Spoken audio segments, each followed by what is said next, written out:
Howdy. Hello, hello, hello. What is up, guys? How you been? How you been? I've been great. We are once again back with my reactions. Yay, huzzah, I'm excited. Yippee.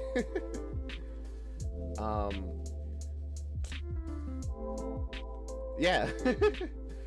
We are reacting to flop stoppers today, which is fun, but also kind of short. So I think I'm gonna need to like have a second thing to react to. If you guys have a suggestion for what I should react to after flop stoppers, tell me, because right now I don't really have any idea.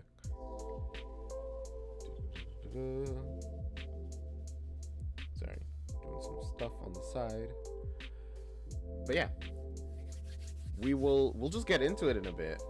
But first, how have you guys been? Chilling, vibing. I've been pretty cool. I'm changing my schedule a little bit, which is a whole thing. So now it's gonna be, I start streaming at 1, I stream reactions for 2 hours, and then I stream Mighty Grandpa for 2 hours, but on a second channel on YouTube. Which actually I probably should probably do something about that, so people can know about my second channel. Put it in like the Discord or something. Give me a moment.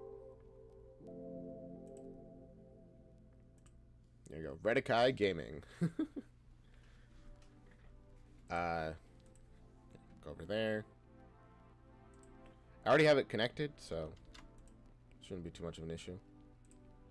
And I found that it's actually pretty easy to switch accounts that you're streaming to on OBS. So it's gonna be like a short little.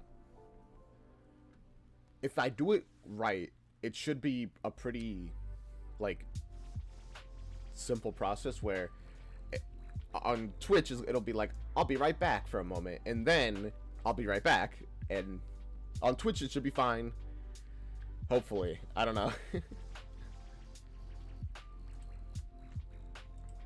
you go.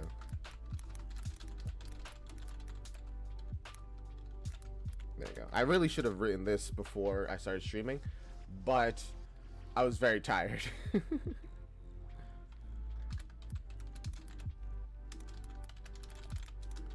And I took like a 5-minute nap before like now. It was not enough, but it'll get me through the day.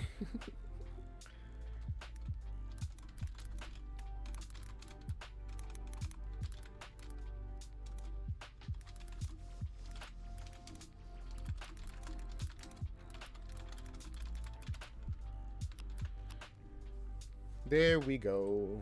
There we go. All right. I am good, and we are ready to get into some flop stoppers. I'm quite hyped for it, to be honest with you. So let's turn off this background music, do a little YouTube intro, and then we'll jump right into it. Hello, YouTube. Welcome to this reaction. Today, we're going to be watching Flop Stoppers by Tin Can Bros. Yay, more Tin Can Bros. Very excited. Hype, hype, hype. I'm really excited to watch this, as you might notice. Tin Can Bros, everything they do is awesome. I'm sure this will be awesome. So let's just jump right into it. That'll bring us over here. And let's start. I do know a tiny bit about this. I did do some preliminary research, and it's apparently about a bunch of people trying to stop like their favorite comics from getting a terrible reboot or like movie adaptation, which I can relate to. I can understand. Yay. All right, what do we got? Oh. Talk fine. Is that is that a real company, or is that the in-universe movie company that's making the terrible reboot?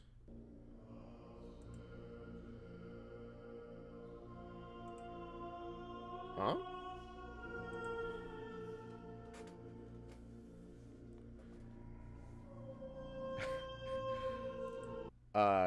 Kind of culty, kind of religious vibe that I did not expect. Okay. Hi.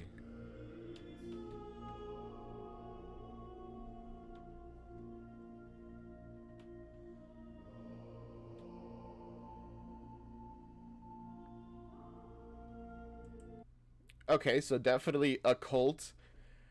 Um Oh gosh. We're gonna see like an execution here or like a sacrifice? What's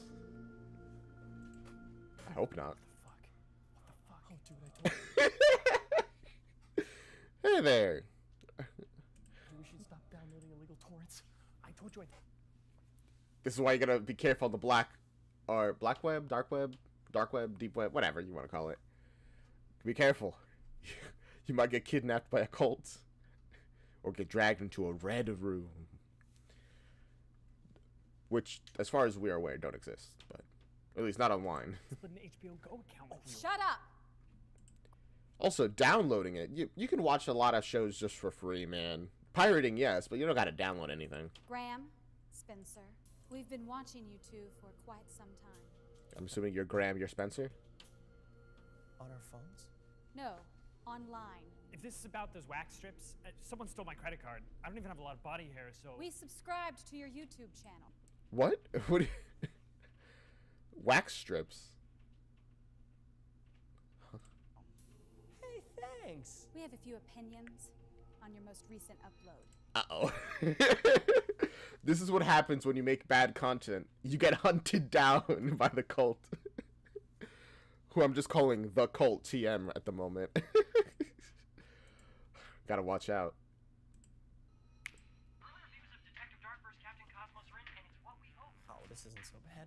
What we hoped for was someone taking a $300 million shit on our childhood. At least we don't mention anyone by name. And who are the asshats responsible? Oh, Vivian DeMarco and director Max Schneider. Oh yeah, I see now. They should be... What are you, some kind of PC Comics movies sympathizer? You could say that. No. You can't even share your real opinions anymore without getting kidnapped or doxxed or really anything online. That's kind of too real.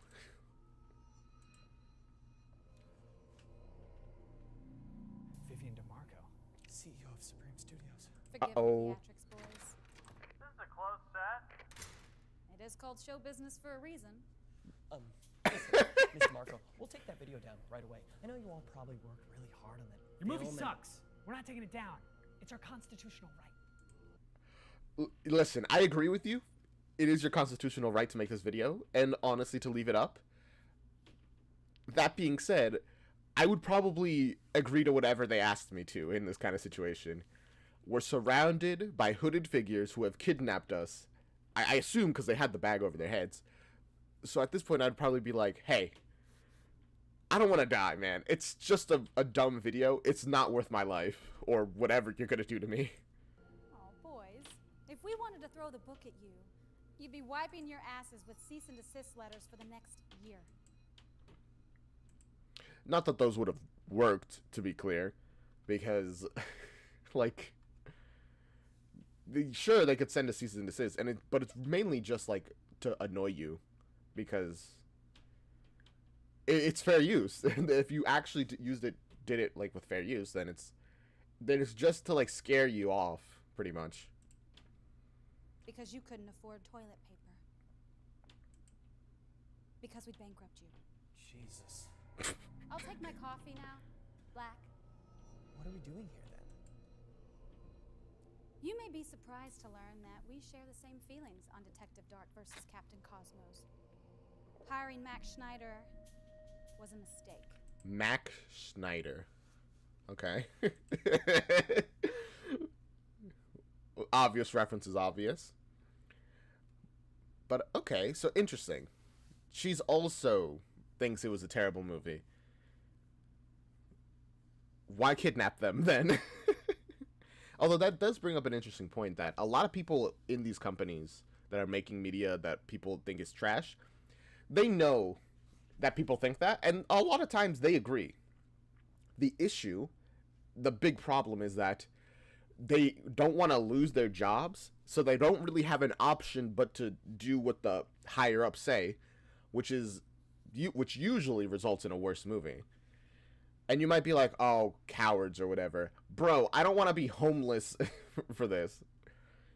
It's just, like, not worth it for them to, like, try and not do their job, essentially. His visions put us hundreds of millions of dollars in debt, and we're on track to waste the next several years servicing his cinematic universe that produces nothing but polished turds. Is this what years of validation feels like? Is yours taking the form of a boner? We think you two...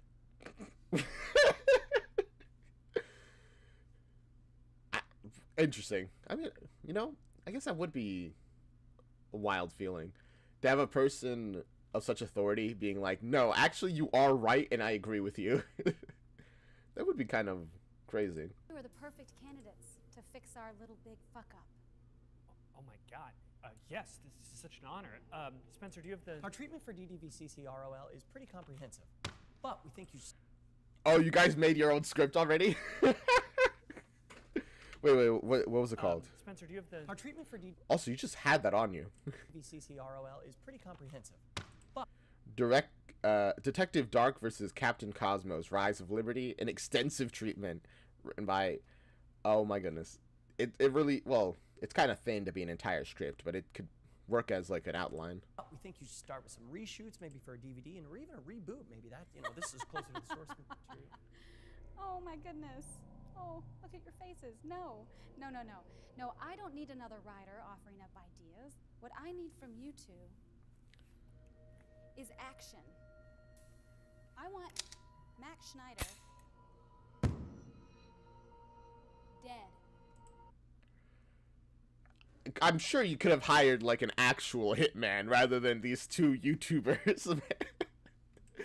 Well then maybe this is like a what's it called scenario of that one movie where the director in universe was really popular with the North Korean, Kim Jong-un. He's like, so the U.S. government's like, hey, you're gonna go over there, you're gonna give him a good time, and then you're gonna kill him. And you're like, oh, okay, because it's like their only way to get close, I guess. Although I feel like the stakes are a little bit different here. Why can't you get a hitman? Like a real professional hitman. What? You've been dreaming all your lives, and now it's finally coming true. You talk all the time, but what do you actually do? I didn't expect there to actually be singing in here. Oh, well, of course it is. It's a musical short film. Somehow I just blanked on that part of the title. But let's go. Music. Singing. I love it. Talk. What are you actually gonna... I mean, that's true. That's just like the modern day way things are done. People yap and yap and yap, like I do, and do nothing. Because a lot of people seem to think that if they just yap enough, eventually people will be convinced online. Which is just not how it works at all. I don't think I've ever seen a person... Actually, once. One time I've seen a person online convince another person of their opinion.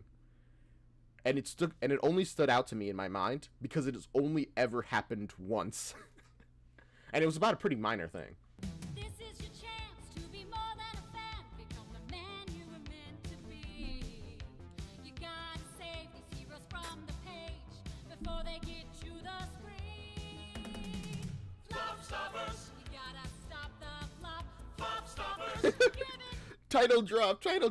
all you've got. Flop stoppers. Don't tell me Oh. you haven't fantasized about being a hero. You were just I mean, yes, of course I have, but most of my hero fantasies don't involve killing people. You know, because that's not really what a hero does, I would say, but what do I know?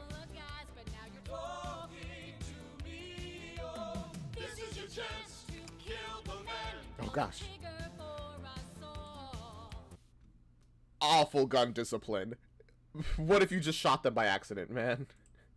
Take the gun, let's have some fun.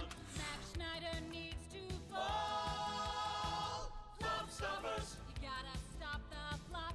Flop stoppers. Give it all you've got. Flop stoppers is I was gonna say, can't you just fire this guy? But probably not. There's probably, it sounds like there's like a pretty big contract in the on the line. So it's like, yeah, it's like, dang it, we're losing money and we can't break a contract legally. I guess we have to kill him. Is it weird that I can easily see a company doing this? Just like a large corporation. Just if it came out in the news that something like this would happen, I'd be like, yep, makes sense to me. your movie. We're counting on you to save the movie, please. Well, I'm sold. We go to the guy's house in the hills. Ding dong, pizza's here. Bam. Well, You are way too confident. But I mean, good for you. At least you're taking it in stride. Oh, whoa, no. This doesn't make any sense. The movie's out. What's the point of offering Schneider now? I said black, you fool! Oh, You misunderstand. you've burned him. I don't want you to kill Max Schneider. you just said. I want you to have killed Max Schneider. Reveal the time machine. What? Okay, we're already going in a completely different direction than I expected. Time travel. Okay. Interesting. Also, I just had a realization of why they're probably using these guys rather than an actual hitman. Because these guys already have shown that they hate this movie a lot to an incredible degree. So they can just pin all the blame on these guys. Be like, oh yeah, it was just a bunch of rogue agents who decided, you know, some crazy YouTubers, they killed them. Which really, they should be expecting that, but maybe not.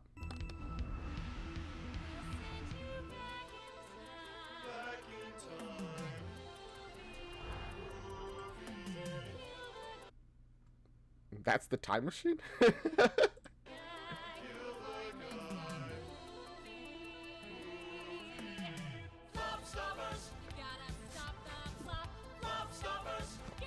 By the way, if this was me, I would not use this time machine to kill this guy.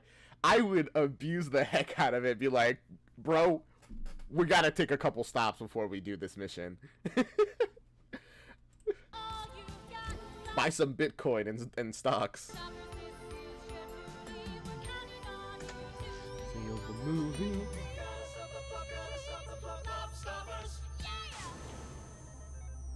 That was a great intro song. I love that.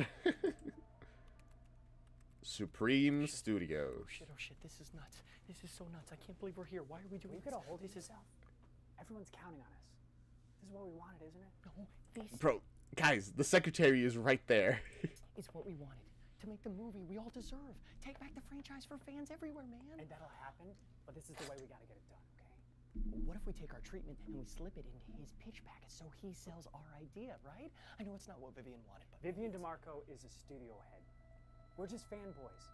If she says kill, we say how high. Now let's blast this motherfucker. Bro, you guys are so bad at this. oh shit, dude. It's him, Mac Schneider. Wait, did the secretary notice the gun at all, or is she just focused on Mac Schneider? The growing smile, I am completely unsure. It could go either way. Hey, Mac. Whoa. So cool.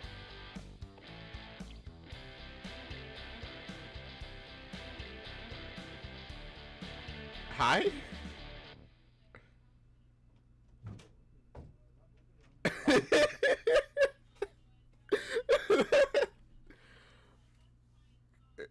that's pretty. He's kind of a cool guy, I think.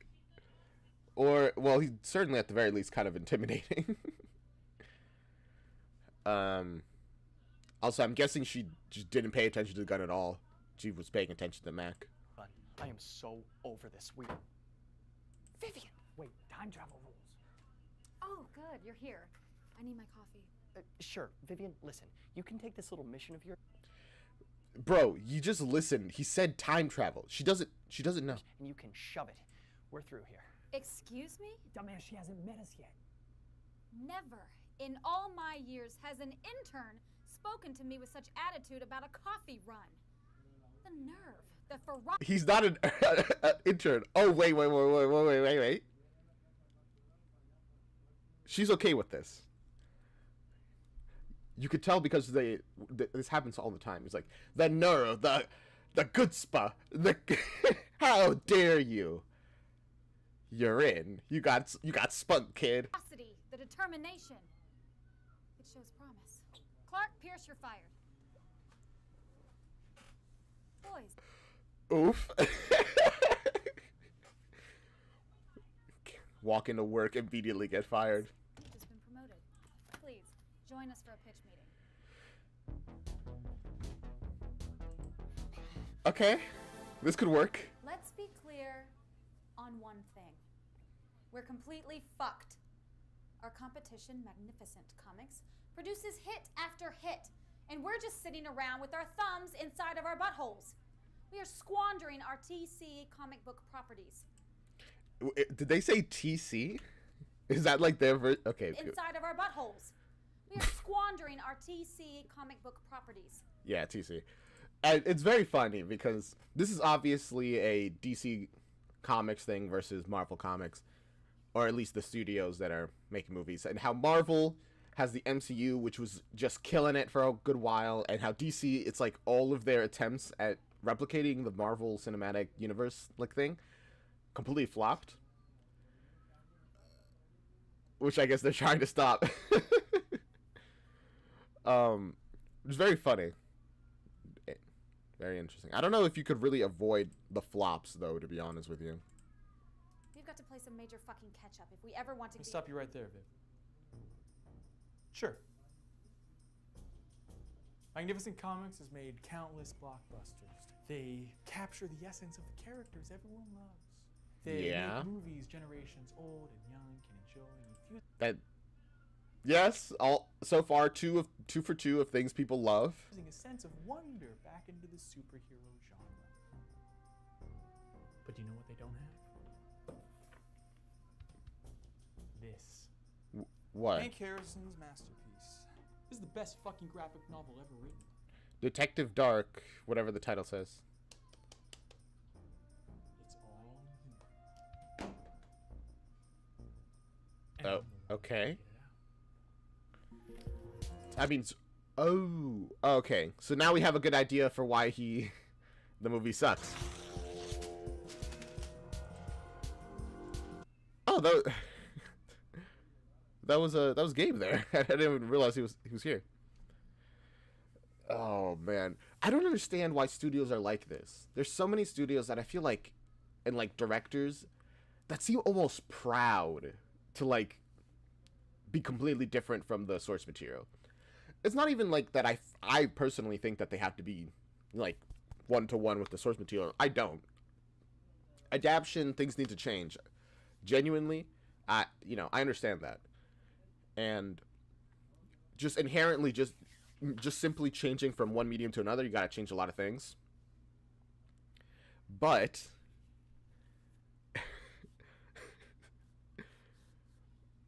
being almost like disdainful of the source material, I just don't understand that. And it always, without fail, has resulted in a worse, just terrible product.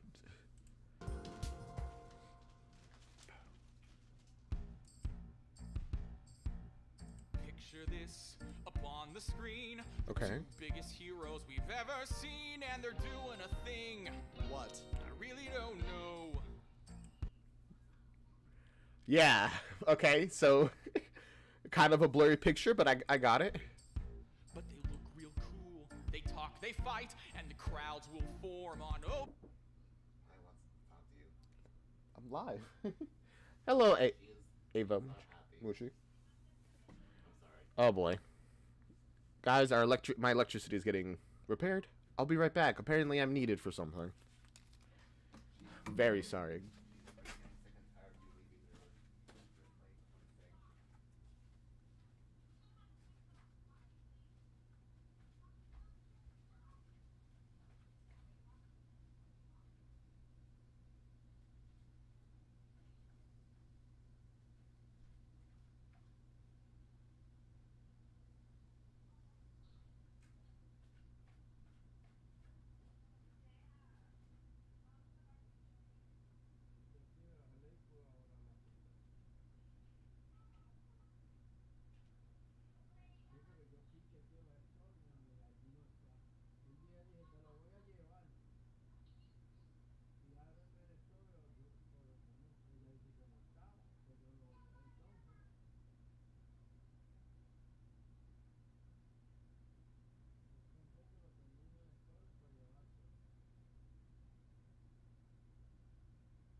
Oh boy.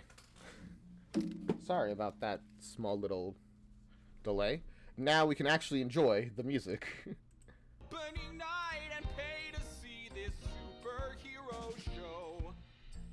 Okay. Will it be any good? Probably no. They're not. So they're going into this without even any interest in it being good, huh? But who cares as long as we make the dough? Cause it doesn't matter if the movie's good as long as it comes from a comic book. These nerds will buy a ticket guaranteed. The thing is, they're not even wrong. He isn't even wrong, which is that's part of the reason why so much trash, I guess, exists in the, you know, but I mean, there's a lot of really good stuff out there of movies and shows and whatever, but the reason so much not so good stuff exists is just because they know people will buy it, so of course people they keep making more of it, which is really sucks, man. Sequels and spin-offs and toys galore, and they'll eat it up cause they adore these characters, but nothing comes for free. I didn't even notice the background. Dino Land. And this is how you get rich with me. Although we do know, because they're from the future, that this did not work. It turns out, if a movie is bad enough, it'll just flop. Who would have thought? The biggest stars, the biggest names. What's it about? Can't explain, but these fucking dorks can't tell treasure from trash. Now I may not be the greatest writer, but He's not right. This genuinely feels like the actual opinion of a lot of like these studios. Bro, it's like it's like they treat the audience like they're so dumb sometimes. And, you know, to a certain degree, they're not entirely wrong. No offense. But they are not right. A lot of people won't eat it up. If they hear the slop is bad, then why are they going to eat the slop? You know? or as my name is Mac fucking Schneider, I'll turn this stupid book into cash. Are you sure this will work? Also, our protagonists, they're like so frustrated. Are you a fucking dumbass? Ha! Cause it doesn't matter if the movie's good as long as it comes from a comic book. We'll make money, money, money, money. You'll see. Oh man. And that's all it takes to convince the higher ups. Be like, listen, money, and they're like, sold. We'll do that plan. Quality? I didn't ask. Money, money, money, money, money, money, money, money, money. Sorry, SpongeBob the musical. They'll cough up the cash so easily. It's like we've won the lottery, and this is as good as it gets. This is how you give a pitch. This is how you get rich with me. Money, money, money, money, money, money.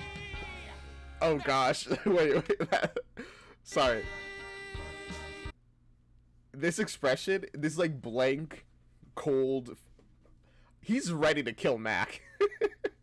He's genuine. Like, we're gonna shoot him. We have to shoot him.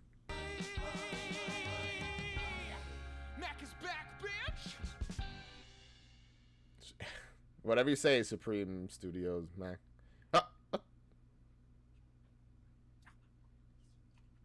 So your kid's gonna leave, or you want to wait around and watch me jerk off all over this table? You're gonna what? Why would you tell? What?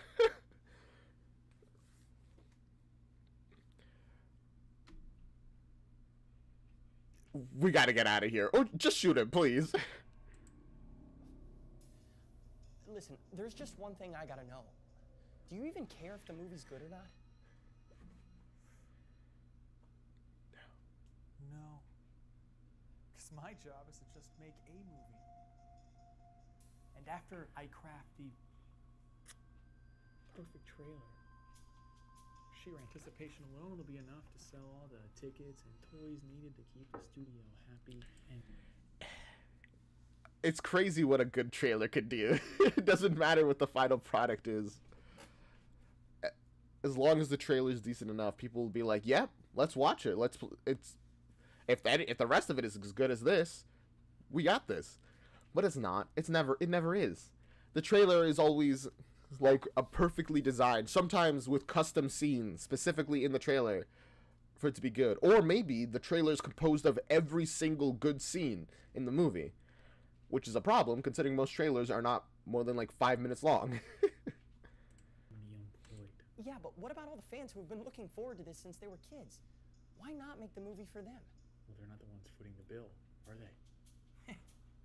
Maybe they can crowdfund it, then they can make the movie however the fuck they want, but that's not gonna happen. They're too busy anonymously whining on some YouTube comment thread. That's it. I'm done with this tool. Well done, Vivian. Wait, you know that we're... Time-traveling assassin sent back to kill me, of course. You do? Whoa, wait. How common is this? Is this a regular thing that happens? This is Hollywood, baby. This isn't a game, man. Oh yeah? Then why are you two the ones being played? Dig it. Viv and I were the same breed. I mean, She yes. knows this is a win for her studio regardless of how it turns out. Succeed, and you guys have blood on your hands, also Supreme Studios can wipe their slate clean. Fail, and you two will forever be known as the boys who tried to kill Max Schneider. And my movie gets more press and buzz than I could ever dream of. Yeah, that's true. That's very true. But like, oh man. What are you supposed to do here? I don't know. I mean, personally, I just would not have accepted the deal to go back in time and kill him. But now that you're here, what do you do, man? I shoot. I'd say just shoot. You're already here. Oh, fuck. Is this prick still gonna jerk off? Face it, guys. You're just not cut out to be in the pictures. Honestly, kind of deserved. You guys should not have let him move around, grab stuff. It's like, hey, keep your hands up. Don't put him down. I will just shoot. Classic mistake. But you give a shit about story like old Hank here. I fucking respect that. But what you don't know Shoot now. is how to turn this into this. How do you keep doing that, man? How does he do this? Which is why no one gives a shit what you have to say. See, there will always be guys like me looking Yeah. to cash in, as long as there's guys like Hank Harrison toiling away in his fucking studio. As long as there's guys like Hank Harrison. See, guys, I went to film school, right? Uh-oh. Spielberg. Like, hey, what the fuck is that? Hey, It's dude, called what are you- we're time traveling, man. what the fuck is oh! Wait, he did. So you know time traveling exists, but you don't know what the time machine actually looks like. Also, if time travel exists, how could they possibly ever make a terrible movie? They'll just be like, oh man, movie sucked. Rewind, do it again. I guess unless it's like a super deep secret that they have to like be really careful with, or maybe it's like a super recent invention and they don't want to like mess up the time stream too much. Assuming that's something you can mess up. Hands are always the hardest. Capes. Capes, Oh. I'm good with. Oh wait, I really like that. Now that they're back in time, the shape of the video changed to like a square one. Capes. I really hate this job. Ernie, don't be so dramatic. I told you I'll get you the pens by the end of the day. Oh gosh. Mr. Harrison? No, this is not the right answer to this situation, sir. I mean, I get his idea. It's like, as long as these people exist for us to take advantage of, we'll take advantage of them. So I guess get rid of the people being taken advantage of. That's not exactly the answer I would have come to, I don't think, but okay. This is gonna sound insane, but we're from the future. Okay, and? Well, your work, your characters, they're extremely famous in our time. I mean, loved by people everywhere. In America, it's pretty much our mythology. But they're gonna ruin it all. The movie studios, that is. Sure, moving pictures? Yep. They're gonna bastardize all your stories. But like, who cares, man? Like, it sucks, but it's not like the original doesn't exist still. Some people just take it too far. And assholes who only care about dollar signs are gonna suck all of the good out of your life's work. And instead of watching that happen, we'd rather not have it at all.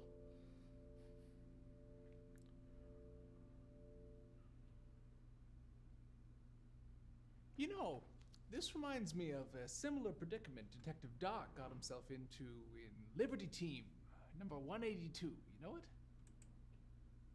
Okay. Yes, keep talking, Serge, and keep...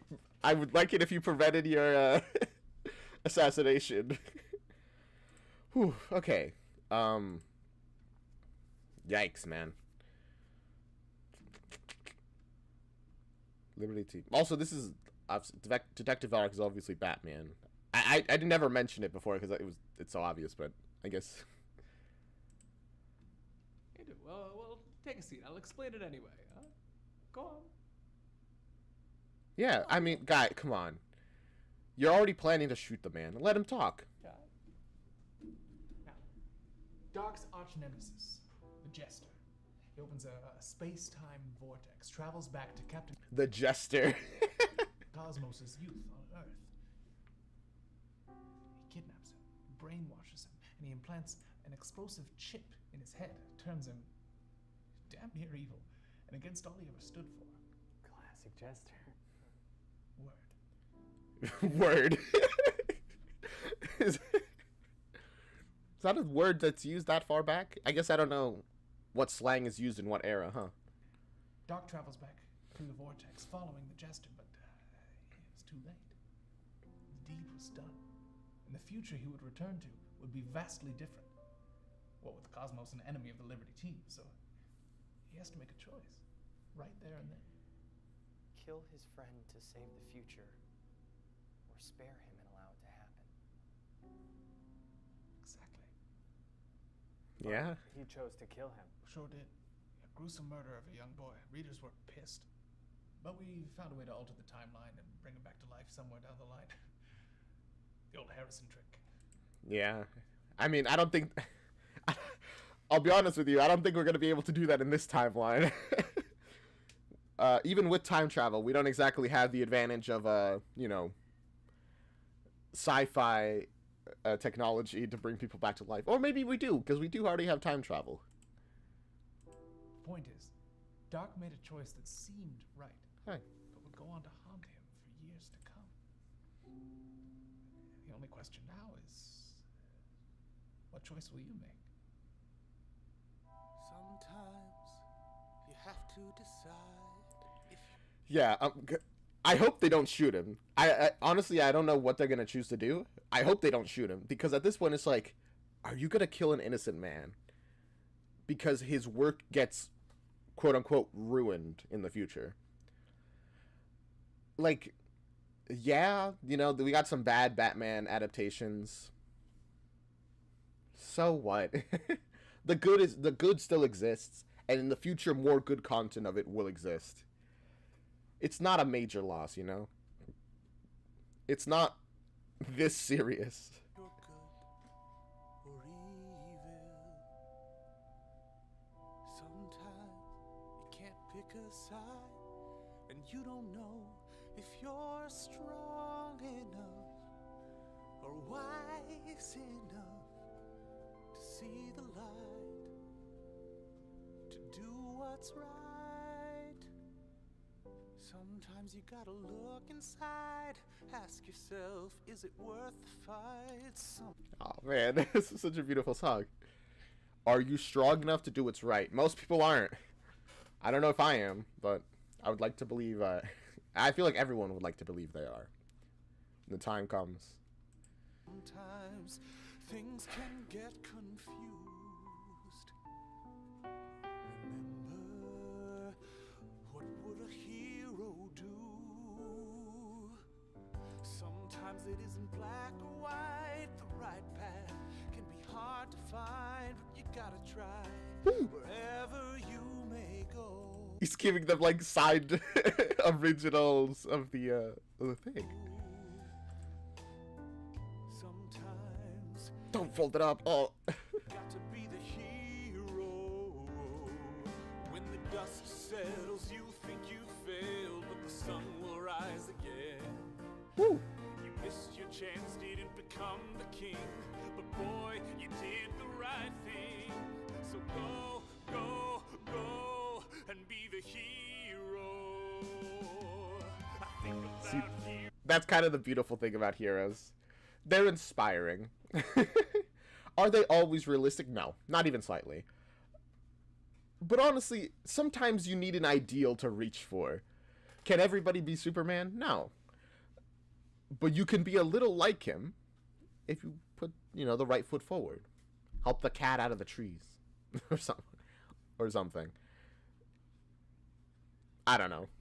I think it's a beautiful message that, even though superheroes are objectively super, you can still be a hero. Even in a small way. What shining light guides their way, and sometimes I really just don't know. Sometimes you gotta try to be the hero. You just gotta try. Oh gosh, he's crying. This is such a good. He's a pretty good actor, man. The emotion feels real.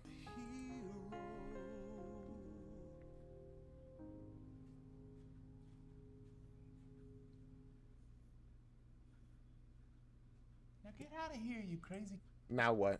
kids. According to you, I got a legacy to write.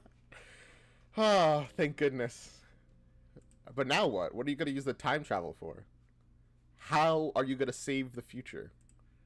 Holy shit. Do you still have the treatment on you? Sure, why? No, no, no, no, no. That's so unfair. But we're in the guy's office, for fuck's sake. What about taking it back for the fans? The best way to do that is by making ourselves instrumental right from the very beginning, right? I'd be okay with just a picture. Oh, that's a good idea. Make it that from the very beginning, the author would often, take things from the audience. That the audience would submit their stories and they would get turned into comics. That is an interesting idea. Assuming this comic works, by the way. It's also possible that they give this comic and it tanks their entire company. So you have to go back in time and be like, hey, all right, don't give him the comic. Or like the script. It was actually trash, apparently. This is actually a really good idea. Mr. Harrison, before we go, do you mind if we get a selfie with you? I don't follow. He doesn't know what that is, man. A picture. Oh, a photograph? No, I don't think so. I don't want to mess with the space-time continuum. Duh. Of course. Yeah. Don't want to. Yeah, at least he's honest, man. Then again, how long did photos take to take back then at this time? I respect that. Are you gonna give him the script?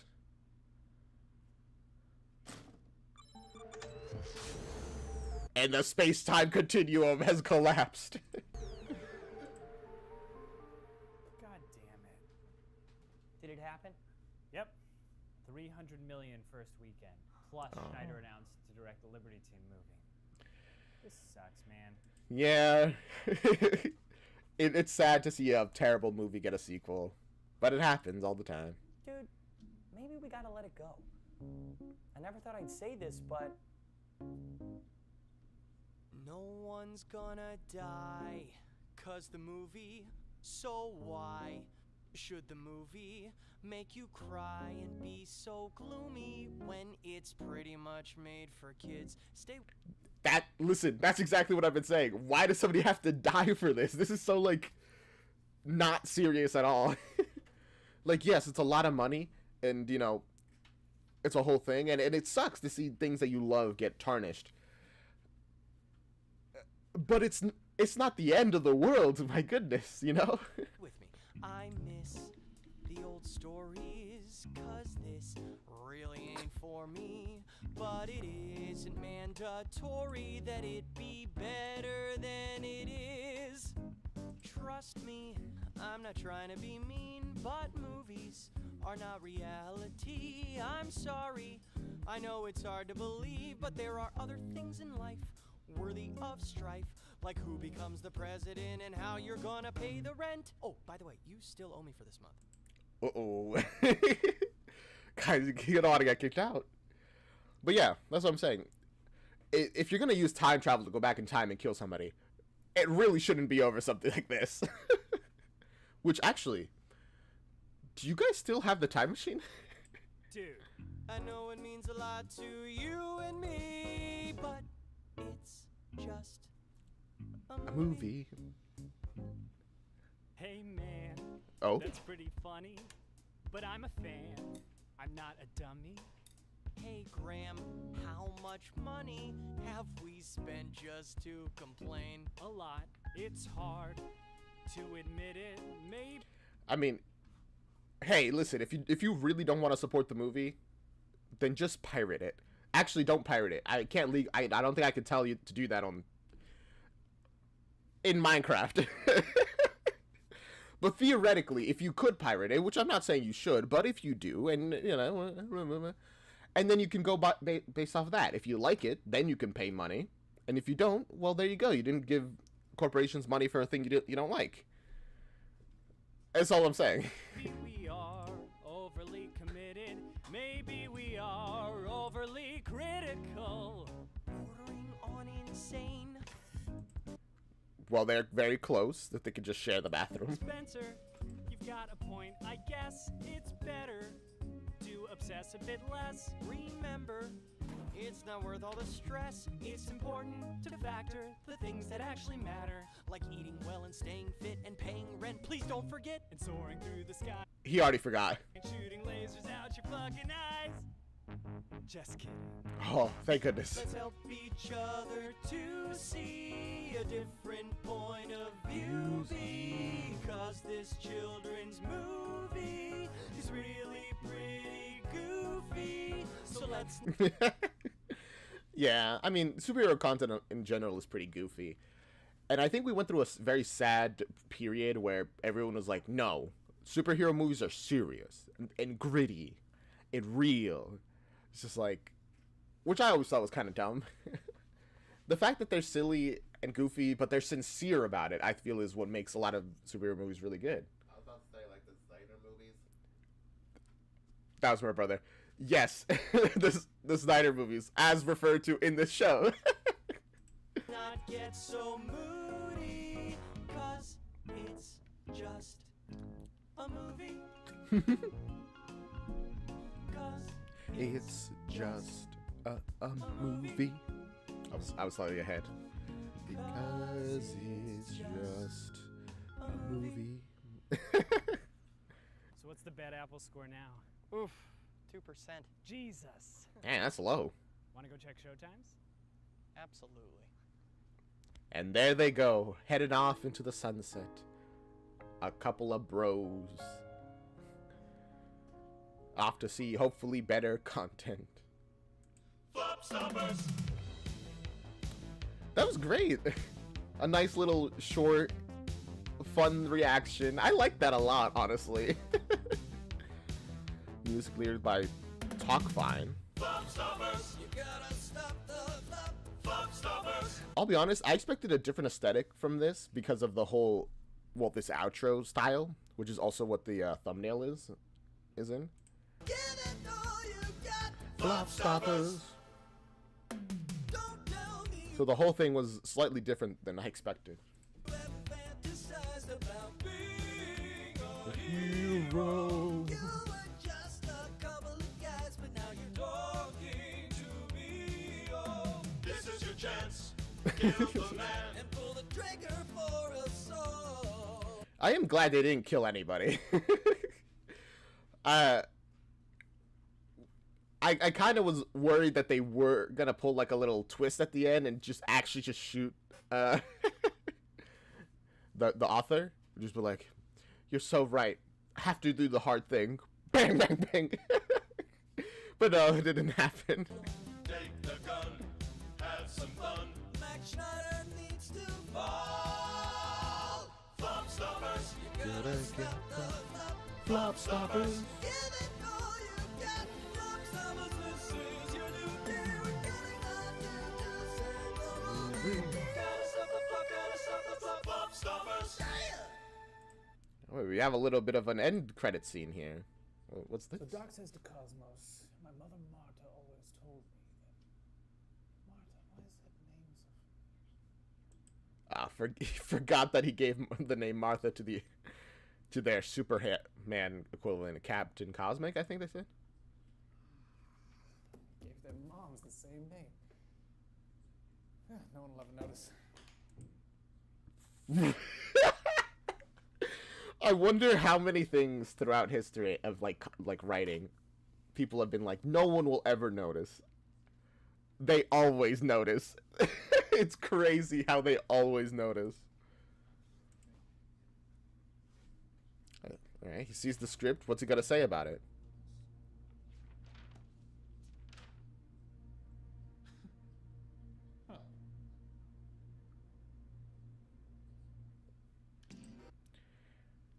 Oh, okay. Interesting. Leaving it up to, like, a mystery. I don't know. I wonder how it would change things in the future. Because the Batman v Superman also had the whole Martha. It's like, why'd you say that name? Essentially, how they have like the same mother's name, and that like ended the fight. I think I didn't watch the movie. I just heard a lot about it. Hey guys, hope you enjoyed the show. I did. I'm Pierce, and we wrote the songs for Flop Stoppers. They were wonderful. Subscribe and comment below. What they said. But maybe for me as well. I don't know. Either way. I hope you guys liked that reaction. I had a great time reacting to that. Flop Stoppers was very fun. I'm glad we watched it. Pretty short, so we're gonna have to figure out what to watch next. So put some suggestions in the comments, and I will see you guys next time. Also, like, comment, subscribe, and follow, like they were saying. Bye bye bye bye bye. Anyways, that was Flop Stoppers. We still have like another hour. What do we react to next? Anybody got any suggestions in the comments? Because I don't think I got anything. I'll see if I can come up with something.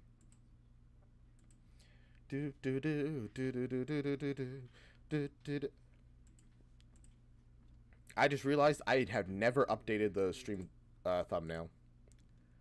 Womp womp womp. That's me just being kind of dumb, huh? Which is really sad because I had like a pretty cool like Flop Stoppers thumbnail, you know? Well, I think it's pretty cool at least. There you go. Thumbnail is up. Very unfortunate that it took me this long to remember to do that. But it's fine. It's fine. It's fine. Any suggestions for what should be next, guys?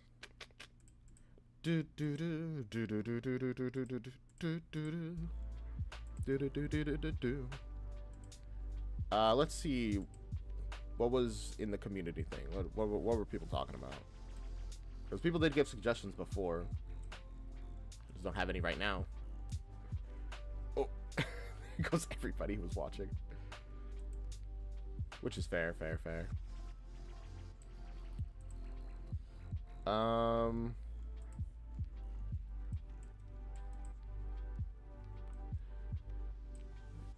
Let's see.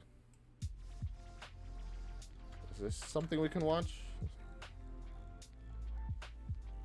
It's a bit long, actually. Whoop, sorry. Don't worry about that.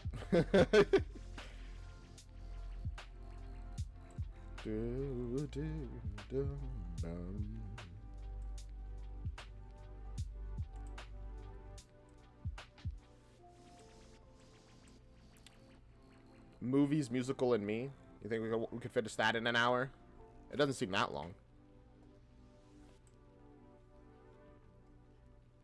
Yeah, I think we could do that in an hour. Let's try it. I guess we're clearing the whole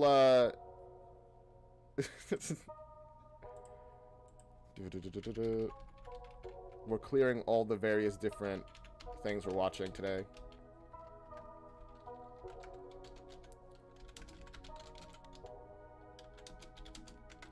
Unfortunately, this is gonna leave me with a lot less things to put on the like voting for Thursday, which we're gonna have to do. But that's fine. That's fine. That's fine. That's fine.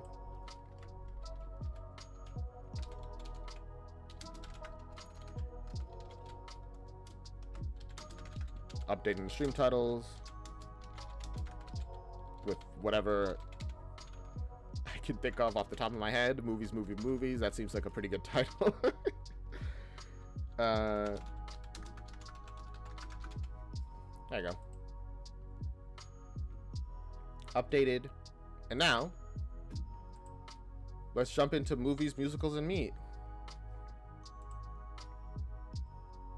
I guess I'll turn this music off again. And hello, YouTube. Today we're going to be reacting to Movies, Musicals, and Me by Team StarKid. Remember to check out the original down in the description below.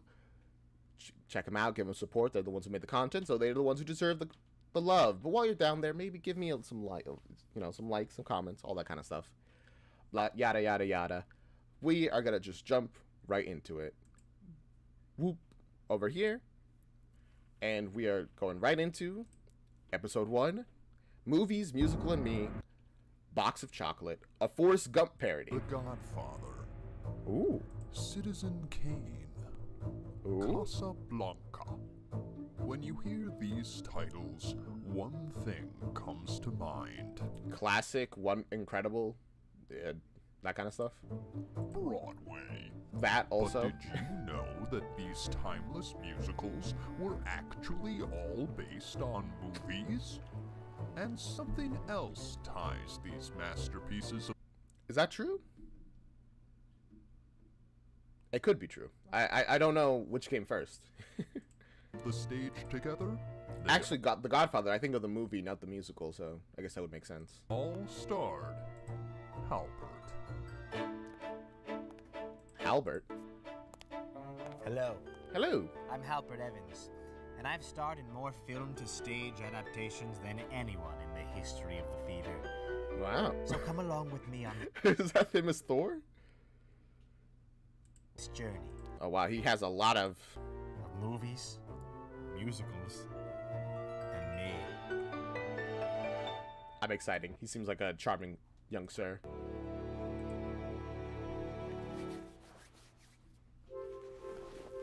Hello. Hello. And welcome to a web version of my blockbuster stage review, Movies, Musicals, and Me, where I, Halpert Evans, share with you some of the greatest hits of my long and illustrious career in this crazy business of show. That's exciting. He's very overly eloquent. Just an actor, a piano, and of course, an accompanist. Go ahead, introduce yourself, Courtney. Really? But it's your show. Oh, please. Come on, you're the one providing the music. Share the stage with joy. I'm very gracious. Go ahead. Wow. Yeah, what a nice guy. Except I'm sure that as soon as he starts going into himself, he's going to be like, all right, that's enough. Right. Well, I'm Courtney. I'm the accompanist. I'm 23 years old. I'm a huge fan of Halpert. Of course. A huge Halpert head, as we like to call ourselves. Is that what you guys call yourself? That's pretty classic. Am I part of any fandoms where people call themselves stuff? The is it Winnows? Fanios? The Winions, like from Epic? But that's because I like Epic the musical. And in my spare time, I actually write my own material. That's wonderful, Courtney. You know, when producer Barry Mapplethorpe approached Yeah, see, he didn't want you to go that far, all right? me to play the lead role in his Forrest Gump the musical, I said to him, Barry, how could I say yes? Tom Hanks in that film is iconic. But then he said to me something I'll never forget. He said to me, Halpert, yeah, what if you were more iconic? Hey, I'm good with that. Is that really what he said? But also, clearly you aren't, because most people think of the movie. Actors, what can I say? But, yeah, the thing with Halpert, you know. Barry Mapplethorpe, producer of Forrest Gump, the musical. Oh, it's... You can't shower him with praise. You have to drown him in it. He's vain. Oh, He's okay. self-consumed. He's pompous. He has a mustache. And his ego is as big as the size of New York, Manhattan. Oh, I've noticed. He does seem a little prideful. I guess when you've been in so many productions, you develop a bit of a self-obsession. You ever been to Manhattan? It's the biggest borough. Pretty big. Can we get a confirmation on that? It is the biggest borough, right? It's not the biggest borough. He's an ego as big as Queens. Is Queens the biggest borough? But when he gets on stage...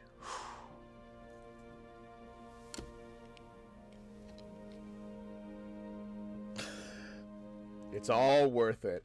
Except that reminds me of like the trope in a lot of different like shows where there's like super big famous or like scientists and like, yeah, he's an awful person to work with, terrible guy, but he's such a genius. It's like some people are replaceable. Like, yeah, somebody could be super skilled, but other skilled people exist. There's too many people out there in the world for there to not be a replacement. Something magic happens.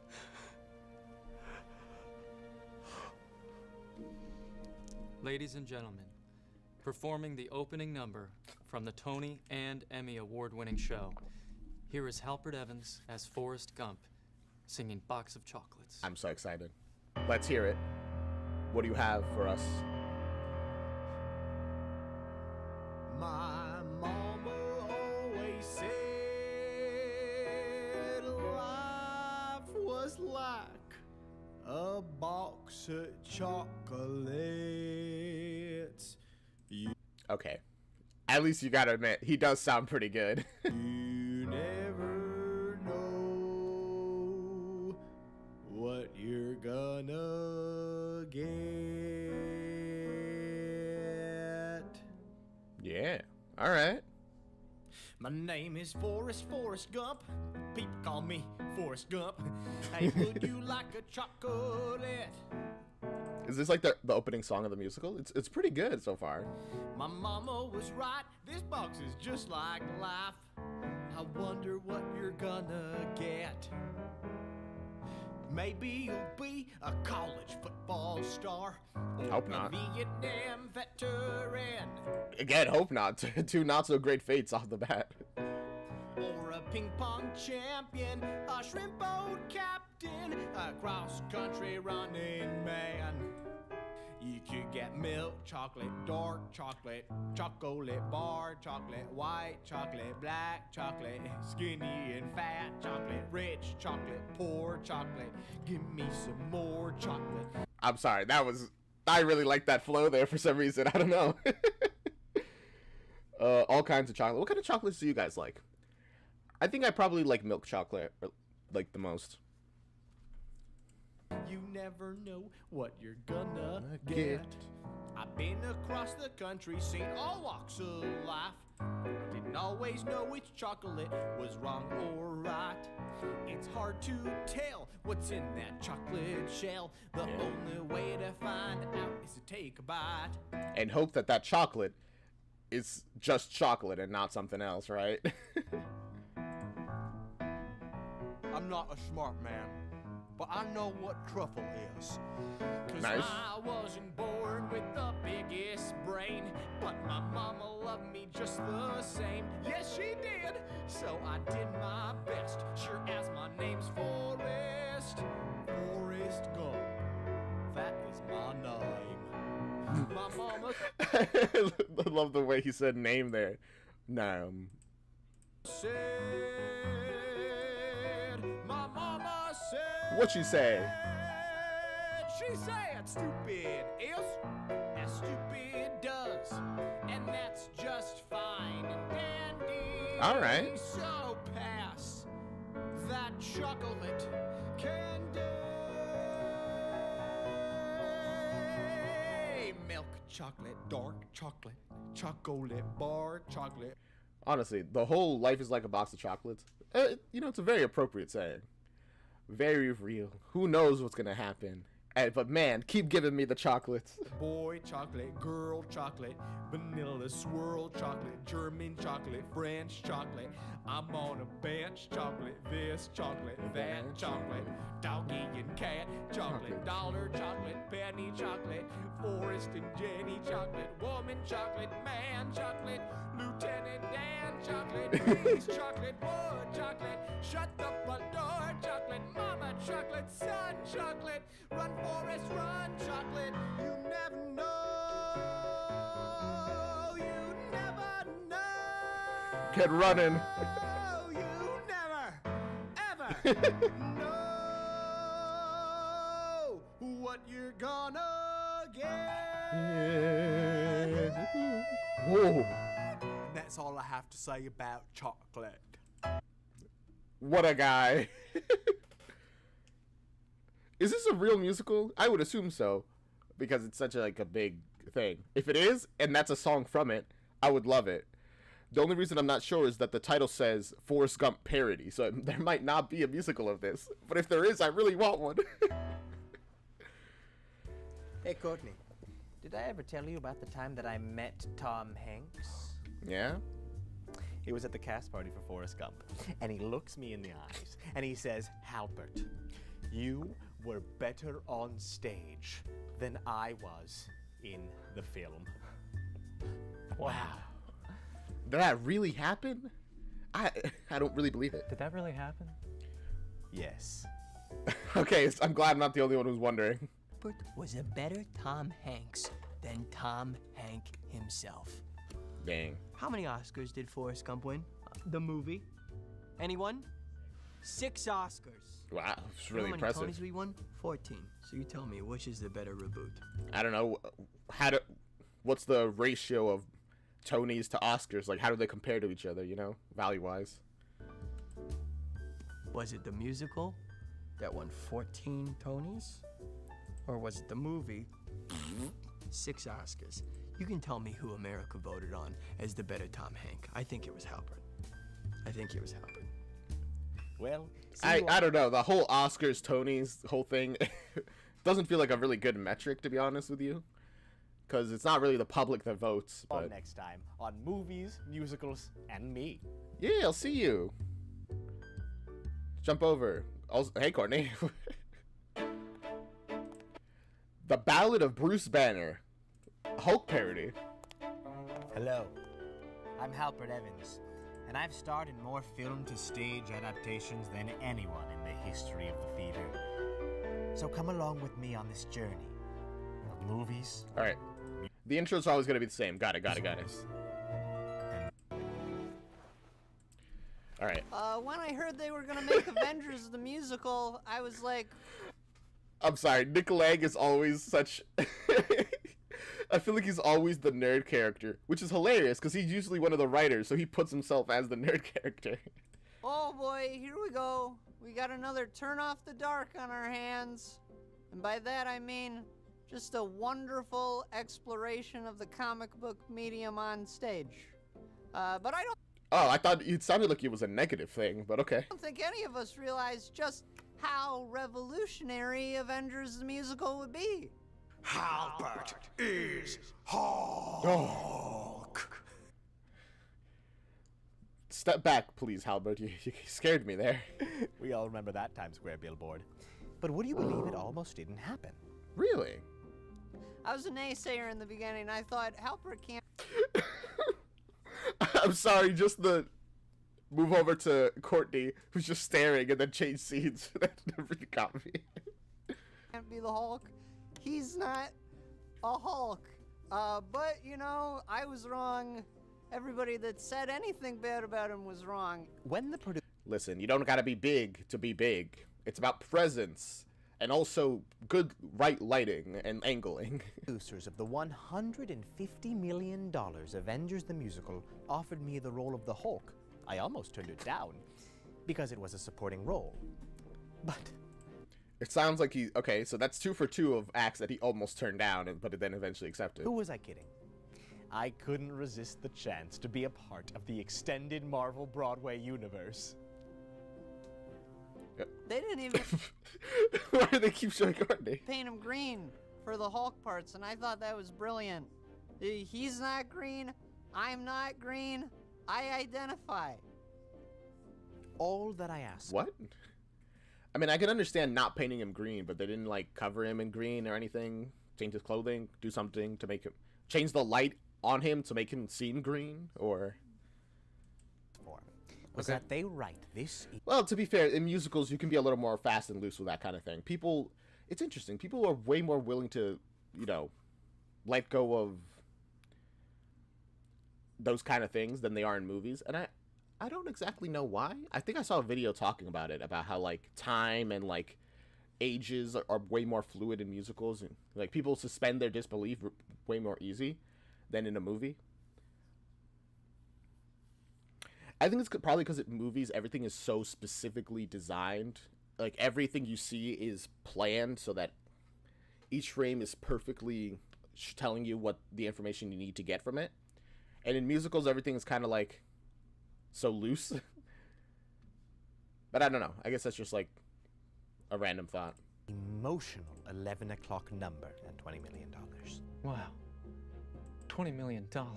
That's a lot. Do you think you can start paying me? Courtney, you're not paid? You're an intern? Your internship isn't over yet, you little stinker. Go do the intro. Oh, even money for gas would be fine. Ladies and gentlemen, performing the breakout single from the event. Oh gosh, money for gas, bro. Just you really should be getting paid money for gas at the very least. You're probably spending so much money just driving around to get to this place. Avengers the musical. Here is Halpert Evans singing the ballad of Bruce Banner. I'm so excited. Let's hear it. Get out your tissues. Oh. This one is a tearjerker. I have none. I'll just have to cry, I guess. And bawl. Howdy, Bruce.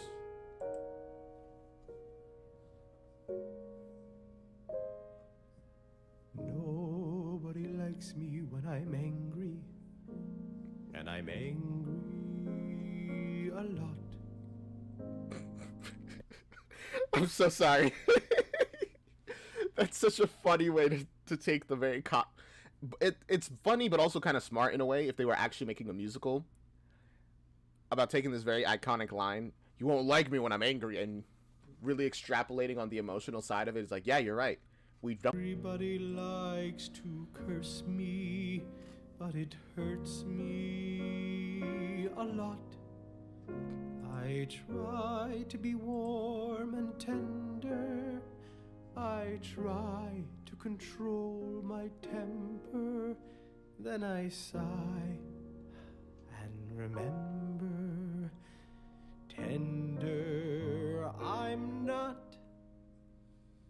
Nobody. Okay, so yeah, they did do the Hulk stuff by shining green light on him, which is actually a really smart way of doing it because, I mean, you can't just paint a person, essentially.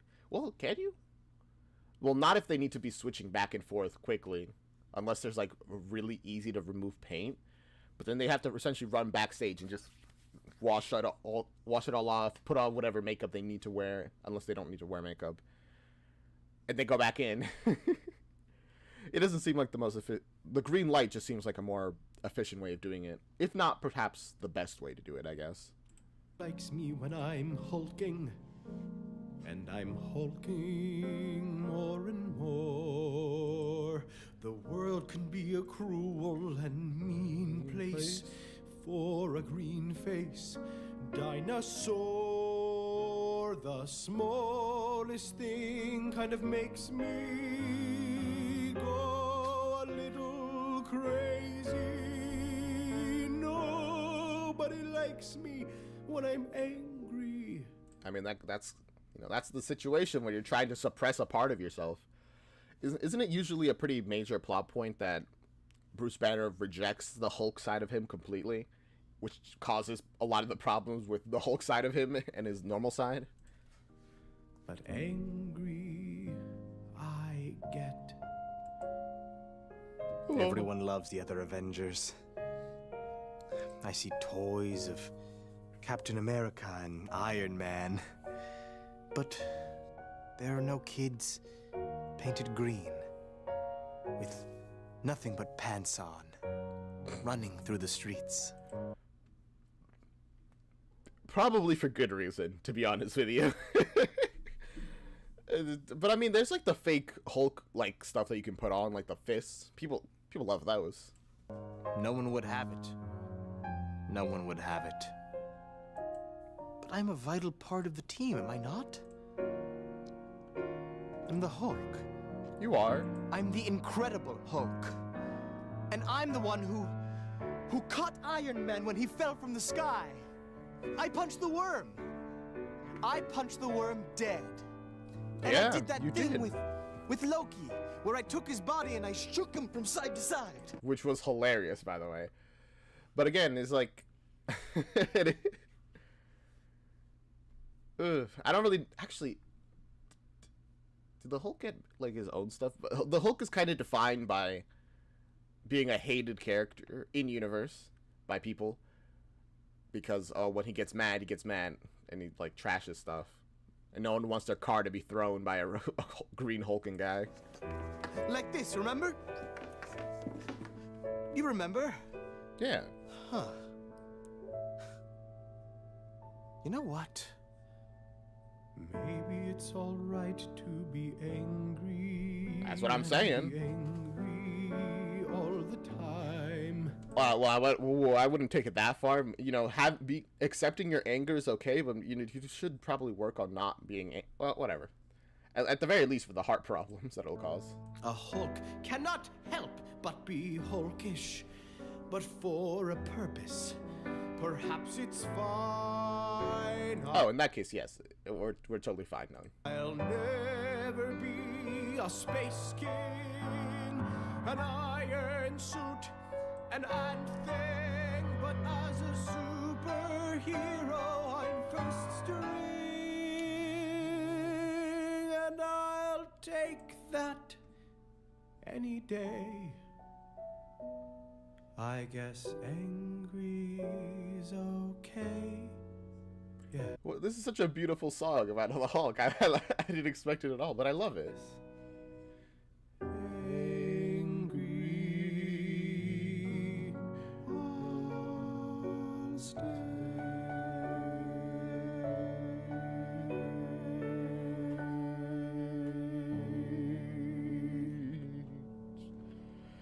Oh. That took all the wind I had. I love that I sang it. Night, when I sang that song, everyone was crying from how good I did. In fact, I was at the opening night party, and who walks up to me but Mark Ruffalo. And he says to me, Halpert. Is that the actor of the Hulk? Bernie would have won. And I said, huh? Okay. But then he said, Halpert, you were better on stage than I was in the film. Wow. Hey, see you all next time. I don't think you really said that, to be honest with you. You got two actors saying that? I don't know. I feel like actors have enough of an ego where they're like, you were all right. I wouldn't say you were better than my acting. Have a good one. Cordy's getting doubtful. My life has really changed since I became a helper, Ed. You know, I used to be kind of a shy nerd, and look at me now. Yeah, I still sound like a nerd. I think it's because every single piece of clothing that I own has Halpert's name or face on it. Can you see this? And that's helping you be not a nerd or shy. Well, you know what? Listen, whatever helps you get out of your shell, I guess. It's my man. That's my man.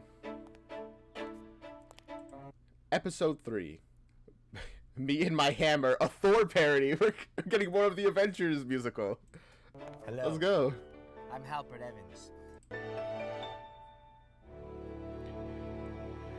That's pretty hype. I'm excited about that. All right, let's go. Let's see it. Hal and I were in the original Broadway company of the Avengers musical. It was marvelous experience. Hal was Bruce. I'm sorry. Tom Tisdale, good actor. That's all he's known for. Banner, I was Thor. Both nominated for Tonys that year. Tom, you remember Tony night when I won and everyone was so proud of me? Oh, yikes. Halpert Evans, great actor. You're just good. He's great. And the show is acknowledging that. Okay, Hal. Okay. You didn't win. He didn't win. This joke is old. Of course. You won. I won. Right. I won. I don't really remember. I don't think about silly little contests and things like that. Hal, you talked about it for months. We should. There we go. I'm not surprised. I'm sure that Halpert constantly is talking himself up, and everything that other people's accomplishments, yeah, I remember where I was there at the Battle of Helm's Deep, and I fought again. It's like, Halpert, you weren't there. That was a movie. It's like, no, I was there, and I fought against it. It's like, oh, sorry. I don't pay attention to these kind of things. Reality, fiction, what's the difference, you know? Shared a dressing room. Hey, Tom, let me ask you a question. He's very jealous. Will you do the famous Thor shout? Will you do it? I stopped doing the Thor shout after my 20th Comic-Con. No, come on, one little Thor yelp. Come on now. I'm not going to do it. Come on. I'm not going to do it. Why not? Oh gosh, he really does not like Halpert. I'm not gonna do Okay, it. all right. Not very professional, but okay. Hey, Bro, I feel like you're way less professional here. let me tell you something. But I guess it's your show, so you're the one who can edit things, can have things be edited however you want. I'm happy that we have you here, Tom, because we're gonna do my hammer, and I can't wait to hear what you think of my performance. I'm sorry, did you say your performance? That's all right. I'm going to be doing my hammer. You're going to do my iconic song? Well, let's see if it's your iconic song. Wow, that is crazy. You invite the actor himself, who seems like he came here assuming that he was gonna sing it in front of his audience, you know, relive the glory days a little bit. But no, you invited him here so that you can show off that you can sing his song better, I'm guessing is your goal. That's crazy, actually. Song in about 3 to 4 minutes. Hal, I'm not okay with this. Hal, it's my goddamn song! I mean, to be fair, it's neither of you guys' song, it's the, you know, of the musical. But I'm sure the reason Tim is so angry there is because he knows what Halpert is doing. Halpert is doing this very on purpose. Ladies and gentlemen, here is Halpert Evans performing for the first time ever, Me and My Hammer. All right, let's hear it.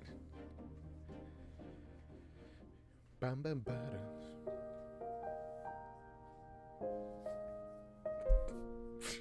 The haze is on the meadow, a shimmer on the shore. Ha!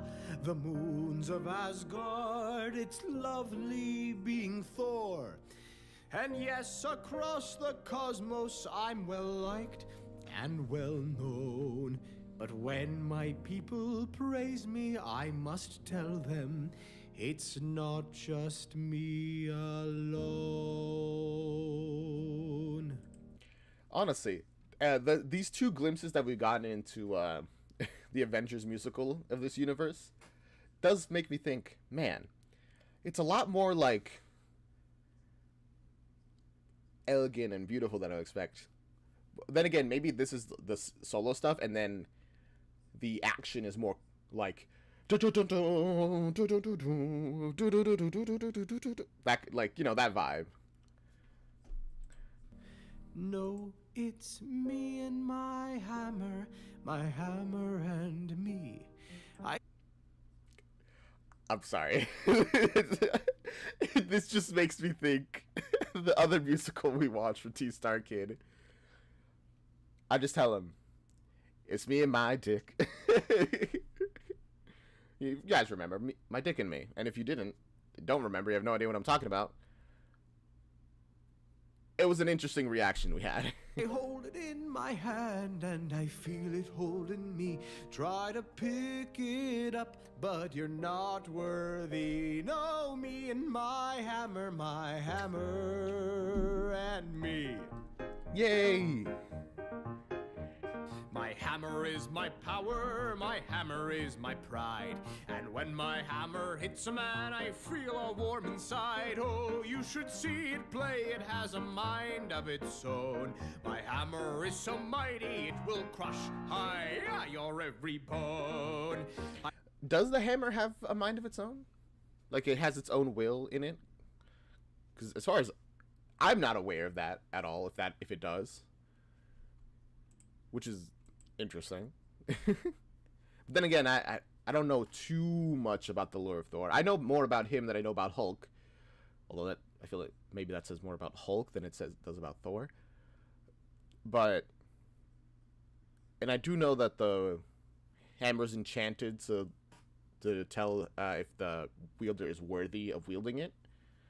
But does it actually have like a sort of will within it?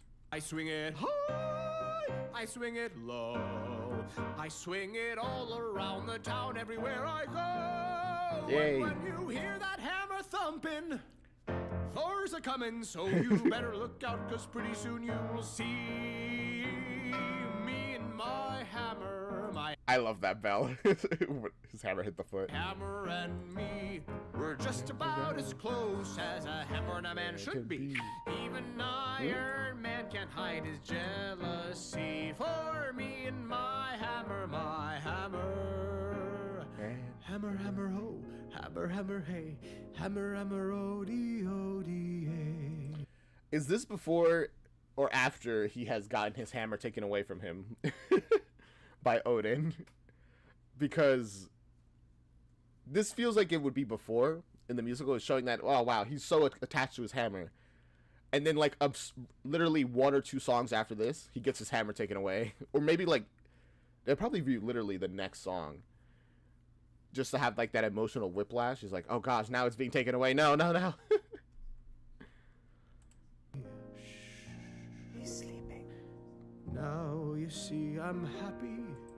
Also because you have I think you're a little too close to your hammer, sir, to be honest. My hammer by my side.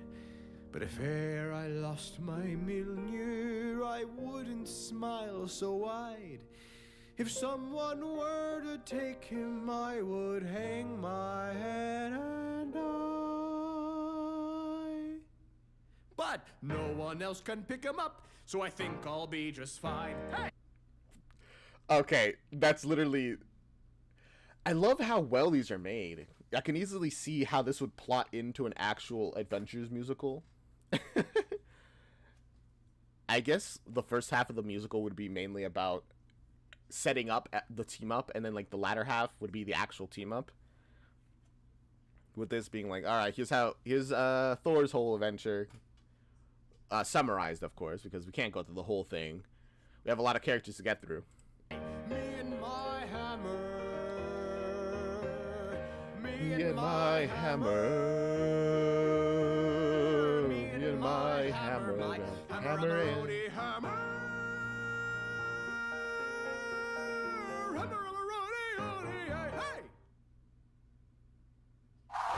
oh, that's a pretty cool effect of it coming back. How'd you do that? Oh, even Courtney's impressed. Well, what do you say? I think you gotta give it up. I'm not gonna give anything up, Hal. You're an embarrassment. Oh, Tim is crying. You're an embarrassment to me. You're an embarrassment to yourself, and you are an embarrassment to that man. Courtney's not paying any attention. Don't worry about him. How dare you embarrass the accompanist? Oh, God.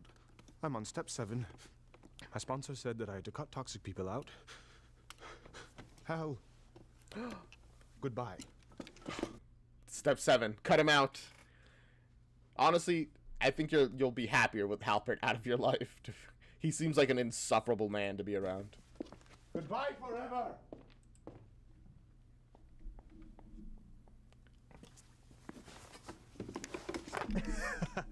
Tom Tisdale. You know, oh, Tom.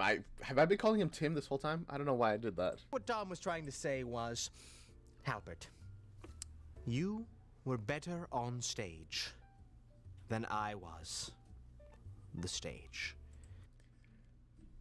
All right. Well, that essentially confirms, without a shadow of a doubt, no one has said this to him.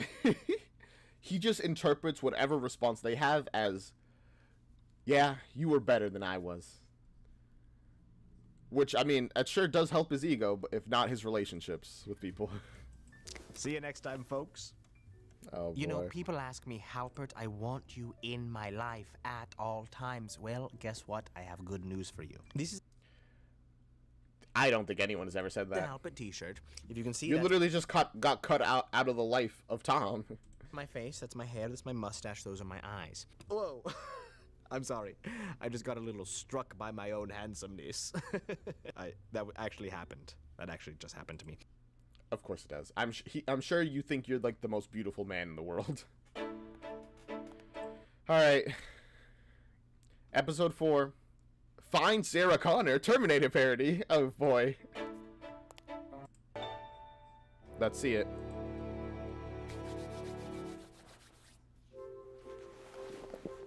Wow. Okay, Wow. wow, yeah, what can I say? Linda Toodleberg, producer of The Terminator, the musical. About Halpert Evans. Well, Halpert Evans has been Eric Edenbaum, acclaimed theater critic. objectively wrong for every role he's ever been cast in. he's a diva with a lowercase d. Objectively wrong for every... That's a wild thing to say. I believe it. It's a wild thing to say, but I believe it. I guess he just has the right connection, so he keeps getting roles. He's an odd man. Short. Louder than is comfortable. He was demanding all the time. Half of our production budget went to getting him a bigger dressing room. Finally, we had to rent out the other theater next door just so it would be big enough for him and his ego he's toting around. Oh my gosh. I'm surprised the show got done if that was the case. Really no one's idea of a leading man. But when he gets up on that stage, I'm a boy again. Oh, wow. It's like the guy from Ratatouille. He's a boy again.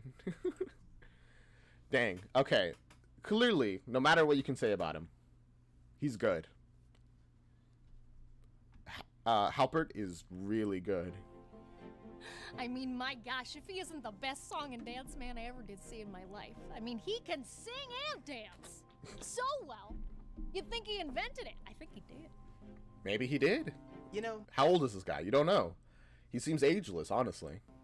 getting into this role was a bit of a challenge. It's hard to find a first-hand account of what it's like to be a robot. And so what I did Oh, you were the Terminator in Find Sarah Connor. was I went through my house and I interviewed every single appliance. My toaster, my lamp, my iPhone charger. And at the end of the I'm with Courtney on this one. It's like, what is this guy yapping about? Well, what did they have to say? that process, what I realized was every machine is run not by electricity, but by a beating human heart. I think that's like the opposite of... I mean, technically, yes, because humans have to be the ones to turn on and off these things, so kind of. But also... No, not really. They are run by electricity. The whole thing is that machines only do what they're meant to do. Then again, the Terminator did feel like he had something more. At least in the ones where he's like reprogrammed to help, whatever.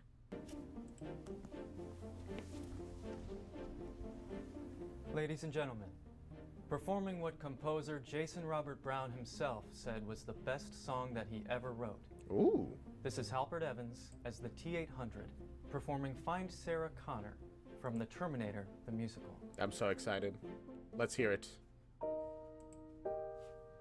Oh god, he's naked. 2029 sure is different than this place. Everyone here has a weird flesh face. The sky is too blue. There's no skeletons on the floor. That is not at all like the voice I expected him to go with. The like kind of plucky, sort of like youthish voice. I expected him to go something deeper, something gruff, you know. Kind of like the Terminator. But shows what I know, I guess. I guess I don't belong here in 1984. I graduated at the top of robot class. Was it hard? No, that's not how it works at all. Hell, it kicked my ass. But they sent me back in time and said, you're the one to stop this devil woman and her demon son. I'm gonna find Sarah Connor before she procreates. Yes, I'll find Sarah Connor, 'cause I'm here to terminate. It makes it sound like he's like kind of the good guy. I mean, I guess if it's from his perspective, then the song would be like, I am the good guy. If I exterminating humans, it's a good thing to do, I guess. It's almost childish. My goodness. My first time on the road, first time on my own, first time killing humans, first time on a phone, and my first robot mission, I will see it through. Make sure Sarah Connor eats a bullet or two. I don't have to eat or sleep, I've never felt so free. You know, it does kind of... Hold up. Why is this kind of working the way it goes? It's like a different kind of disturbing, you know? Instead of like the whole cold, serious like, here's one that's kind of like excited and hyped up, and he's gonna kill you with a smile. That kind of, I don't know. I got a whole new feeling in my circuitry. This little T-800 better stay on track. But if I don't complete my mission, then I'll be back to find Sarah Connor. No, not those other two Sarah Connors I killed the other day. This time I'll find the real Sarah Connor. Listen, if you just keep killing Sarah Connors, it'll be fine. And just... How many can there possibly be in the world, you know? I guess it's a common name. A lot. I may look like a man, but I'm machine inside. I got here cold and naked, but I'm still alive. And maybe I can't save the world, but I gotta try. I'm a real steel, can't feel nothing robot guy. Which makes all your emotions so much more disturbing, because clearly they're emulated specifically to pull at our heartstrings. And maybe when I return to the future, a humanless world it shall be. No longer will I be such a loser, and robot girls will wanna talk to me. They'll have parades in my honor, 'cause I killed Sarah Connor. My family won't think This is your robot family? That's adorable. I love them. They're terrifying. Oh, man. I want to see this musical. I want to see all these musicals. They seem so good. weirdo. They'll call me hero.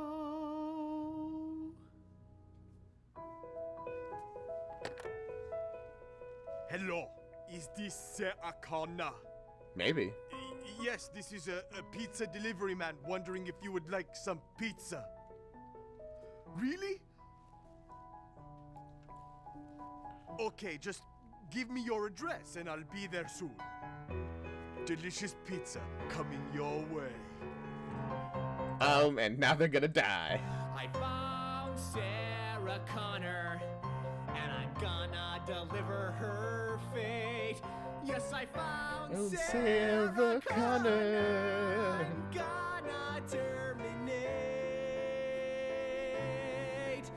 This is one of the more exciting songs about murder that I've heard in a while. Yes, I'm gonna terminate. That was beautiful. You know, I talked to Arnold Schwarzenegger before I started rehearsals for Terminator, and I asked him his one regret on shooting the film, and he said to me, I wish I wasn't so in shape. I thought what he was going to say is, and he said to me, it was like before I was on stage, and he said to me, Halbert, your performance as the Terminator was better than my performance. That's what I thought he was going to say. Oh, sorry. Actually, while we're down here, how many of these? Okay, we got a couple more. Which is really unfortunate because we're almost out of time. I really took that to heart. So that's why you have no muscles. Yes. Whatever excuse you want to use, Halbert.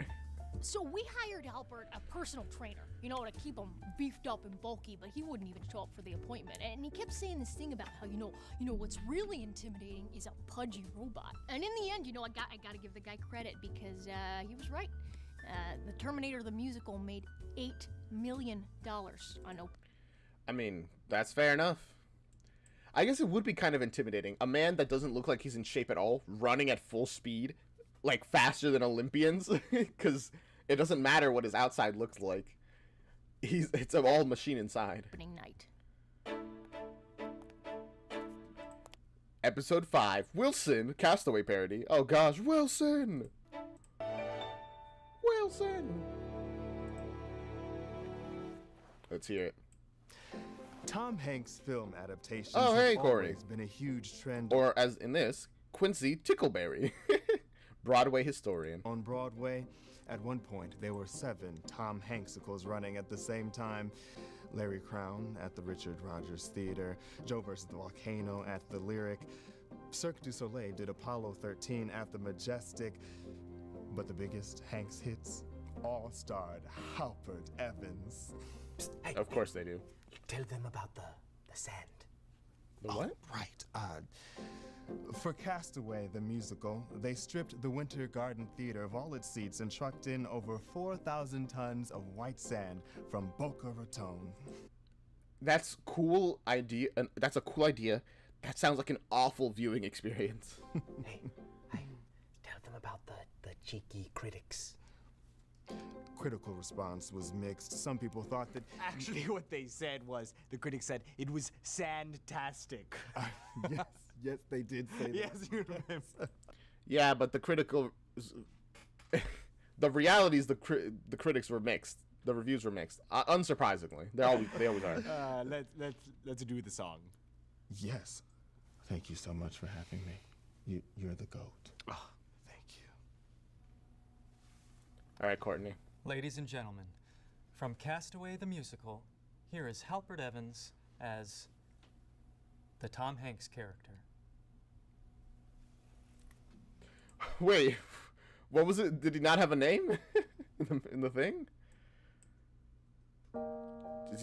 Actually, is he literally just remembered as the Tom Hanks character, and that's why they said that?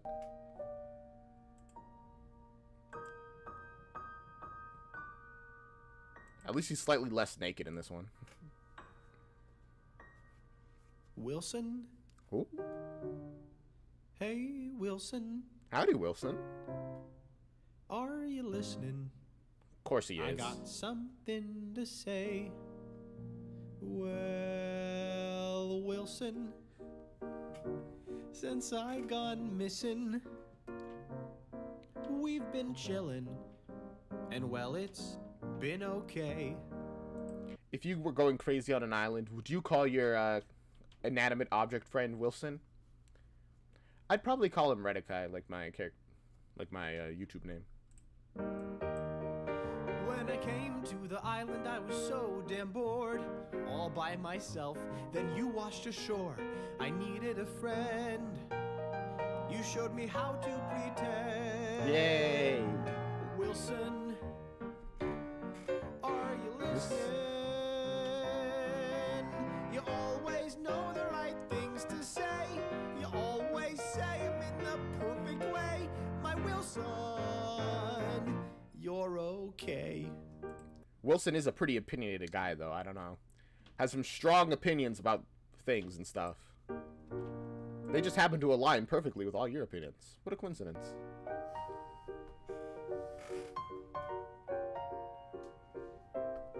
Do do do do do do do do. Whoa. Don't make it weird now there, Tom Hanks character.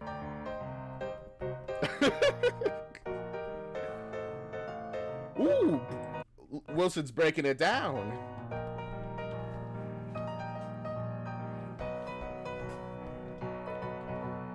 Wilson, my best friend Wilson.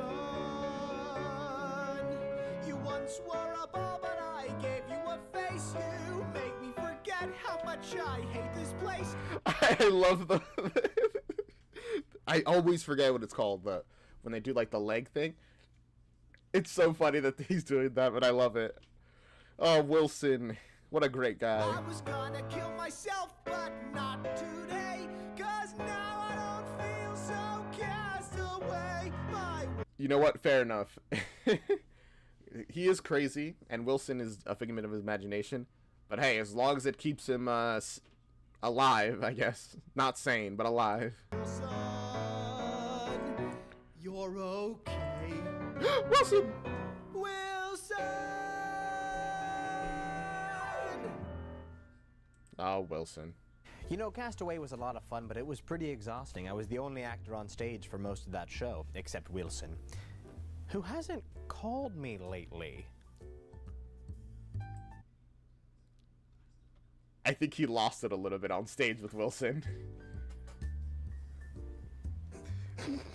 Okay, no, it's just a funny joke. Okay. I mean, he's a ball. He's a little ball. You know what? That was a pretty good one, Halpert. I'll give you that. He's not gonna call anyone. It's Wilson. Oh, excuse me, I'm getting a... Oh, it's Wilson. Yeah, that's the same joke. Yeah. I think what you're seeing here is a mutual admiration. Very mutual. Yes. Yes. Yes. Yes. We go way back. You way, do? Way back. Mhm. He gave me my first positive review on his website. It was Quincy.com. Quincy, yes. Amazingly, it wasn't taken. It was. That's wild. Wow, you guys really do go way back. Oh, that. Okay, next episode. Episode 6, The Contract. 50 Shades of Grey parody? Uh-oh. Okay, let's see it. When we did 50 Shades of Grey at the Gershwin, we were worried Judy Davendale, producer, 50 Shades of Grey, the musical. that Halpert didn't have the sex appeal to pull off the title role. I have never been more mistaken about anything in my life. When I was about to say, listen, tastes change a lot. Some people are really into Halpert's whole aesthetic. women love his mustache. Men wish a black t-shirt fit them like that. I even Oh? A theater romance? myself.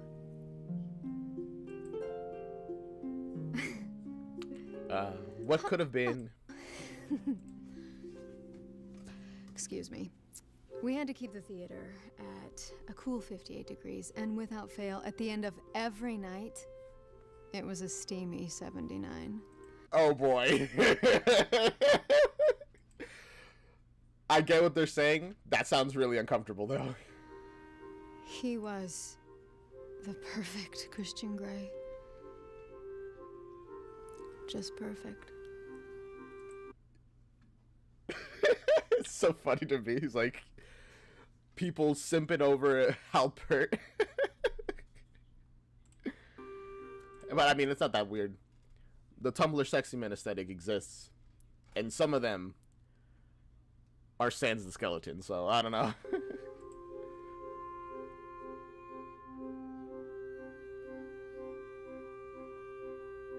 And Bill Cipher. Ladies and gentlemen, welcome back to Movies, Musicals, and Me. In this episode, we invite you to put in your headphones, close your bedroom door, look over your shoulders for your Uh-oh. Guys, this is a warning. Things are about to get a little steamy, huh? parents. This one is definitely not safe for work. In this song, Mr. Christian Grey, the mysterious billionaire, introduces Anastasia Steele to his more sinful, sultry, sexual side. From 50 Shades of Grey, the musical, here is The Contract.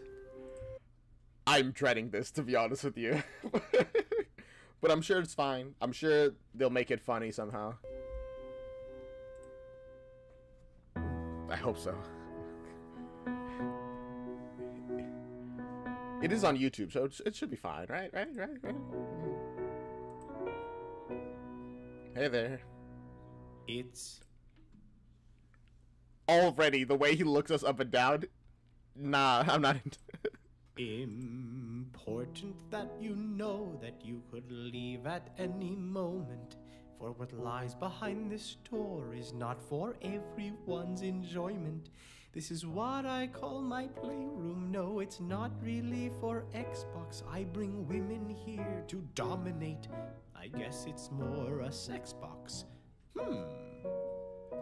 Which is why I'm asking you to sign a confidential contract which explains the very nature of our future sexual contact, which, as you can imagine, will include submissive action built around my satisfaction. So, tell me your reaction.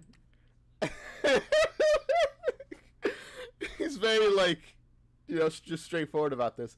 One thing I will say about 50 Shades of Grey, which is just information I've absorbed through osmosis, apparently the BDSM community does not like this book because consent is a really important thing in all that. And while there's the contract here in 50 Shades of Grey, it's a contract signed without him knowing that, you know, the main character, whatever her name is not actually into any of this stuff. Which I feel like is the worst case scenario for this kind of situation. Anyway, let's just move forward. I don't want to idle here too long. You'd like to hear more? The last girl only got as far as sex box. Promising. Oh, so he's going very hard from the beginning, just to be like, hey, if you're not into this, you can leave. It's all right.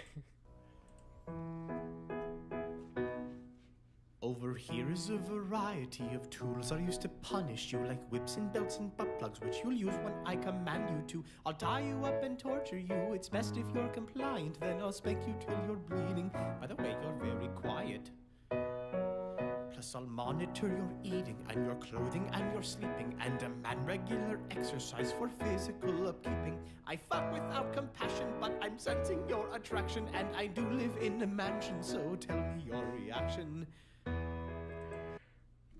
You know, as far as he's concerned, he has no reason to believe that whatever her name is not into all this stuff. Even though apparently she isn't, and that's like a whole thing, which is weird and wild to me. You'll do it! You've made me a very happy, sexy billionaire. Good. What's that? You'd like to hear it again? Good for you, man. No, I wouldn't like to hear it again, actually. Yeah. All right. I'll tell you one more time, but I'm going to sing a lot faster because I would like to begin fucking. Actually, I do want to hear this faster. Let's go. It's important that you know that you could leave at any moment, for what lies behind this door is not for everyone's enjoyment. This is what I call my playroom. No, it's not really for Xbox. I bring women here to dominate. I guess it's more a sex box. Which is why I'm asking you to sign a confidential contract which explains the very nature of our future sexual contact, which, as you can imagine, will include submissive action built around my satisfaction. So do tell me your reaction. Is it gonna get even faster? I hope it does. It just keeps speeding up. Oh, it does. Over here. It is. I love it when songs do that. There's a variety of tools I used to punish you, like whips and belts and butt plugs, which you'll use when I command you to. I'll tie you down and torture you. It's best if you're compliant, then I'll spank you till you're bleeding. By the way, you're very quiet. Plus, I'll monitor your eating and your clothing and your sleeping and demand regular exercise for physical upkeeping. I fuck with that compassion, but I'm sensing your attraction, and I do live in a mansion, so do tell me your reaction. Tell me your reaction. Tell me your reaction to the 50 Shades of Grey, the 50 Shades of 50 Shades of Grey, the 50 Shades of Grey, the 50 Shades of Grey. 50 Shades. You know, that was an experience, Halpert. You know, I was at the opening night party for 50 Shades of Grey, the musical, and who walks up to me but a man named Jamie Dornan. And he looks at me and he says, Halpert, you were better on stage than I was in the film. So I went home. Just nodding along. Bro, this is just not true. This didn't happen. And I Googled him, because I had no idea who he was. And it turns out he was the guy in the movie. So, that's great for him. Okay. I mean, most of his co-stars Whatever you say, man. have fallen in love with him. Me? I'm happily married.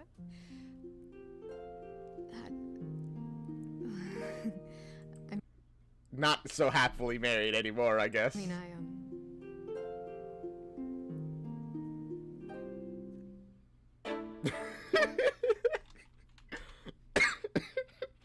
Halpert going through the lives of people and destroying them because he's too much for them. Alright. Episode 7. Yoda. Just Yoda. Alright, Star Wars parody. Let's go. Hello. See what you got, Halpert. What do you have for us today? Oh, yes, I remember opening night. The line for tickets around the block. Luckily, I was admitted in the back, albeit. Ah, the feeling of Oh, Eric, you're back. Welcome back. those first notes soaring out over the audience of that iconic score. Star Wars, the musical. Now, Halpert, he wasn't for me. Really?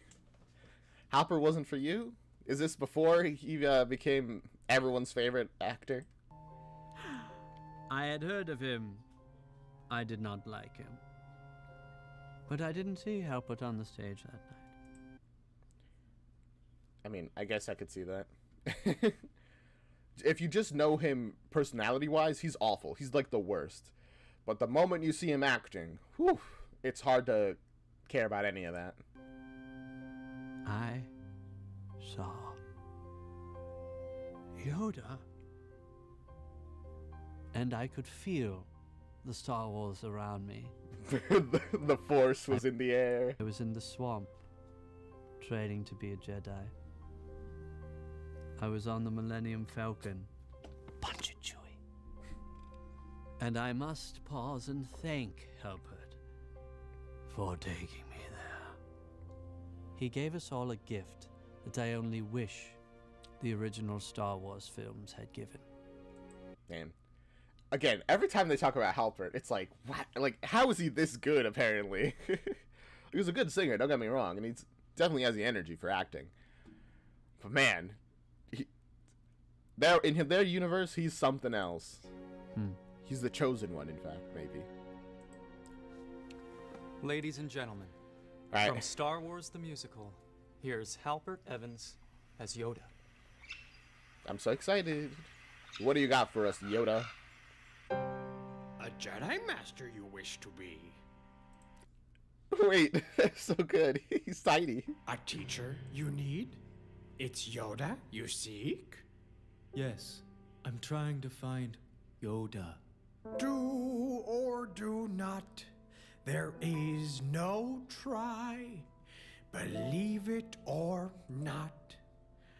Yoda am I. Oh, he stood up. Ridley's Believe It or Not was my immediate thought when he said Believe It or Not. 3, 4, and 3, 4. 1, too old you are, too dumb you are, too much like your father's son you are. Stick with me, and a Jedi you'll be. They're gonna sing this whole song in the way Yoda talks. I love that. Help you I can, the best I am, more powerful than the rest I am, and if you agree, then a Jedi you'll be. So, by the way, why was Yoda in the swamp? Was it because of the war crimes in the Legends canon, or isn't that uncanonized now? What's the deal with that? I stick with Yoda, Yoda. He's the only new hope you got. And Hey. though Yoda's persona doesn't seem like a lot, size matters not. I guess it doesn't really matter when you can use the Force to do some sick magic tricks. Hard you will, train much you will, and hate Master Yoda's guts you will, but eventually a Jedi you'll be.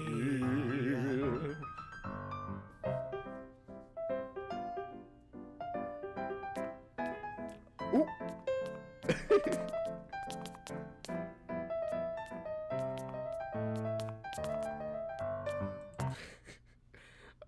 Alright, those are pretty alright taps, I guess. Could have been a little sharper. Whatever, it's fine.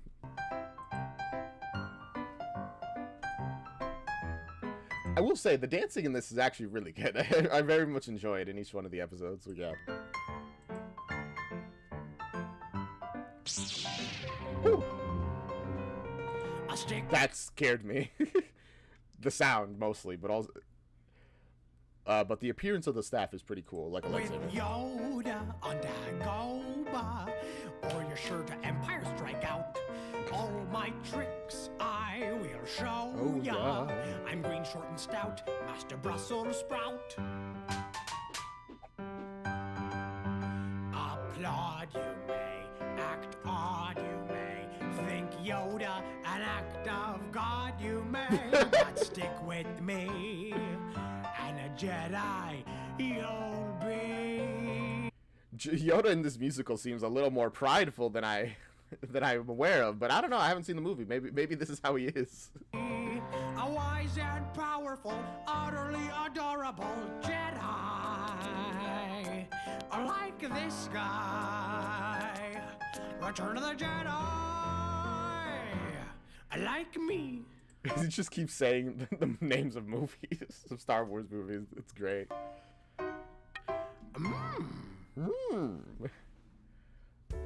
It is my life's work to view the theater, the stage, the work with a critical eye. And I take it very seriously.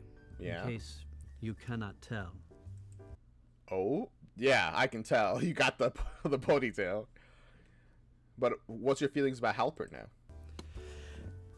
And what is amazing about Halpert is absolutely everything about him is sending you a signal that this man couldn't possibly be taking himself seriously. Yeah. He's drunk when he needs to be, but never when you want him to be. And he won't shave his mustache for any role. And yet, he works. And he's brilliant. And he's changed. Listen, some people are just built different, literally. You can't change him. He'll change the world around him. Reality itself will buckle to Halpert. Changed everything, and we all are in his debt. Why? It's because what is housed within the doughy shell of Halpert Evans is nothing but true magic. I've Yeah. really learned a lot from I mean, that's true. Sometimes some things just work, and you can't quite pinpoint what exactly works and what's the magic, but it's there. And my goodness, does Halpert have it. that man.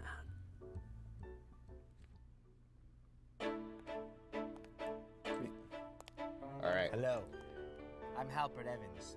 Episode 8, the social network parody, Zuckerberg. Oh gosh. All right, Courtney, give me a beat.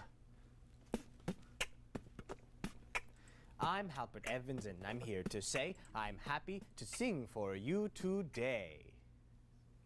Alright. Rap music. It was pretty good. Once a small and obscure genre, as far as I'm aware, has now been elevated to the state of high art. Why? Because it has been on Broadway. Oh, what? Okay. I mean, I guess. In a way. I mean, sure. If that's the standard you want to use, I guess. So now, I like it. Like, You're one of those people who's like, it's not real art, so it doesn't matter any of its previous merits. Well, now it's high art, so I guess all of its merits do matter. Sorry. can't get enough of all my favorite rap artists. Like? Lin-Manuel Miranda, and the rest. That's kind of what I thought, to be honest with you. Oh, Halpert. You're a person. When I saw Hamilton, I thought to myself, what other historical figure could I turn into an edgy hip opera? Oh, when the social network musical thing came along, I mean, we begged Halpert not to do it. Oh wait, what was your tape? Also, hey Fizzy. The stream is going long right now. Came along, I mean, Carrie Jean, Halpert's former agent. we begged Halpert not to do it. Begged him. You know, I said, I don't think an elderly white man rapping about some tech genius is really gonna go over well with the critics. But he insisted. And Halpert's always right. You fool. You buffoon. I have a nephew on Facebook, he said. I rap for him. But I'll admit, when Halpert became Zuckerberg, something magic happened. That show broke. It always does. All the Broadway pre-sale records, and from what I hear, Facebook has been pretty popular ever since. So. But of course, my favorite rapper. That'd be so funny. A musical comes out about Zuckerberg, and that makes Facebook popular again. That'd be so hilarious. That'd be really sad in a way, but I don't know. Artist is me in this next song. All right. Let's hear it. Ladies and gentlemen, in this next song, Halpert plays a computer hacker with attitude. Performing the chart-topping single Zuckerberg, this is Halpert Evans as Mark Zuckerberg from The Social Network, the musical. Oh boy. I'm excited for this one. Oh, also Fizzy, you never seen this one? Then, and it seems like you just arrived. Did you miss the 50 Shades of Grey song that we heard like a couple minutes ago? Because if so, you're quite lucky. Erica, break up with me. Ha! You really are public school, aren't you? You know, the average human being lives 27,375 days. If that's true, then I'm spending the rest of my 17,509 making sure you regret this one. What a loser, man. It's like, move on. Just grow up. Wanna leave Erica? Be gone. You can find your boy Zucky at a hackathon. Cause hackers are the future, and I'm the best one. Yeah, ruling the world is gonna be fun. Cause all my life I've been called a nerd. But no one knows the real Zuckerberg. I got a GPA that's a 4.5. But the fellas wish they had my big hard drive. The smartest at Harvard with a top-notch brain. Computer science, my code's insane. I'm a human calculator, but the girls I wanna date are just a sorry bunch of haters. Sayonara, see you later. The clubs don't want me, Erica dumped me. All the other girls here don't wanna meet. But soon enough they'll feel ashamed. Cause the whole wide world's gonna know my name. So Already, he said before that this was inspired by, well, Halpert said that it was inspired by Lin-Manuel Miranda's, Hamilton. Already, I heard two lines that made me directly think of it. It's like, we said something about his brain. Know my name. Zuckerberg. I mean, obviously, it's slightly different style, but still, it's very familiar. Zuckerberg, the M-A-R-K Zuckerberg. I've been coding all night, I haven't slept a wink. Cause I'm crushing Adderall into my Red Bull drink. I got the processing speed of a supercomputer. Like Neo from the Matrix, I can see the future. Whoa. HTTP:// when I made Face Smash, I got some backlash. The Winklevi got nothing on me with their... I mean, Face Smash was a terrible idea in general. Just literally rating people based off their appearance. Which information you stole, which was what Zuckerberg did. Wild. Harbor connection in their muscle bodies. My code is superior. They'll see in the real world, they'll be working for me. I'm a monster. I'm a code zombie. And they'll feel my wrath when my hands hit the keys. Gonna be cool, gonna be great, gonna be the next Bill Gates. And if I stay on track, I'll be the next Steve Wozniak. Now watch me hack. Watch me hack. Boo, boo, boo, boo, boo. Like, I'm trying to imagine the musical that this would all be, and to be completely honest, it sounds so frustrating to watch. Trying to present Zuckerberg as like anything but a loser, it's rough.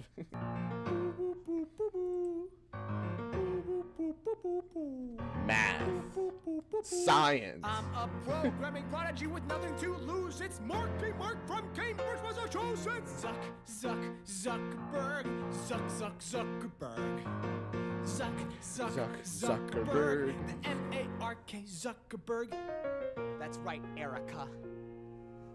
I'm gonna be changing the world. While you're here at school with your face stuck in a...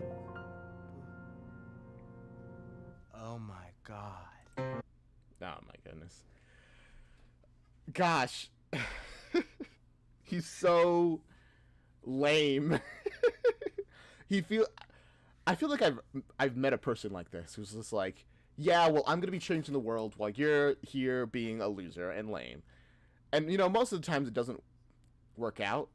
But to be completely honest, it doesn't become less lame when it works for them, you know? It's like, bro, okay, if you are, good for you. I do not care. I'm about to make the next big thing, an online kingdom where I'm the king of you and you and you and you and you. That's right, Zuckerberg 2032. Zuckerberg. Zuckerberg. Zuckerberg.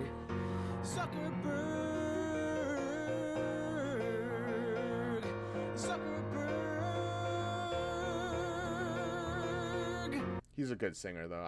I will have to give him that. And the editing it's fire. I'm gonna be rich. I'm CEO, bitch. No. No, of course I don't resent him for dropping me as his agent. No. I would. What I will say about Halpert is, he doesn't always listen to those who have the experience in the industry. And I think, I think I looked so young that he didn't take me seriously. He thought I was much younger than I actually am.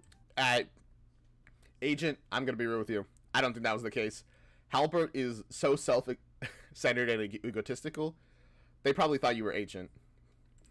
And you know, an agent just expects at least a Christmas gift every Christmas to say thank you for representing me in this cold, hard business. One time he did give me a Shoney's gift card. Ooh. There was only $12 left on it. So I assume he used it before I got it. Rough. How could I hate that man? I mean, the 10% from that Zuckerberg alone bought this and these and put my kids through college. I mean, there you go. I guess in that way it is... Oh, that's a complicated feeling. A person that has cut you out of their life, essentially, and doesn't really interact with you, even though you helped them get big. But at the same time, they helped you get a lot of money. It's like... I understand the conflict. It's like... I don't know how I'd feel about that. It's like, I can't be mad at you because you did change my life money-wise. But also, you know, I thought we were kind of friends, at least a little bit. And do I wish I still represented Halpert? Is the Pope an alcoholic? Right? Yes, the answer is yes. She does wish she was his agent, and where she would be making a lot more money. I meant Catholic. Good night, folks. Hello. All right. I'm Halpert Evans, and I've started.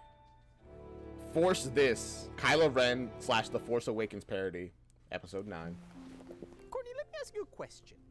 Oh? What do you think of when you think of Star Wars? Lasers. Okay, what right. else? Star Wars posters. I was thinking a little more in the sound of The Force. Oh, sound-wise, classical music? Yeah. Like orchestra? Lasers? No, I could see that actually Rock as well. music. I was looking for rock music. Star Wars makes you think of rock music. It does? Right? No. No. You know, I've never been more heartbroken as a fan than walking out of Star Wars, the prequels. Welcome back, Eugene Tabernacle? Yeah, Tabernacle. Nerdy man / boy. Heartbroken as a fan than walking out of Star Wars, the prequels, the musical. I just thought they didn't do the prequel movies justice. When I heard that Disney Theatrical was gonna buy Lucas Stage and turn Star Wars The Force Awakens into an emo rock opera, I was just absolutely thrilled! The least realistic fan ever. No one would be thrilled about that. Everyone would be like, this is gonna be awful. The worst thing since the invention of sliced bread, which was a good thing. Honestly, I feel like that would be the way more realistic reaction. Ladies and gentlemen, performing Force This from The Force Awakens the musical, here's Halpert Evans as the wildly emotional Kylo Ren. Oh, I think he's gonna be a really good Kylo Ren, considering how emotional he already is in his acting. This window into space is like...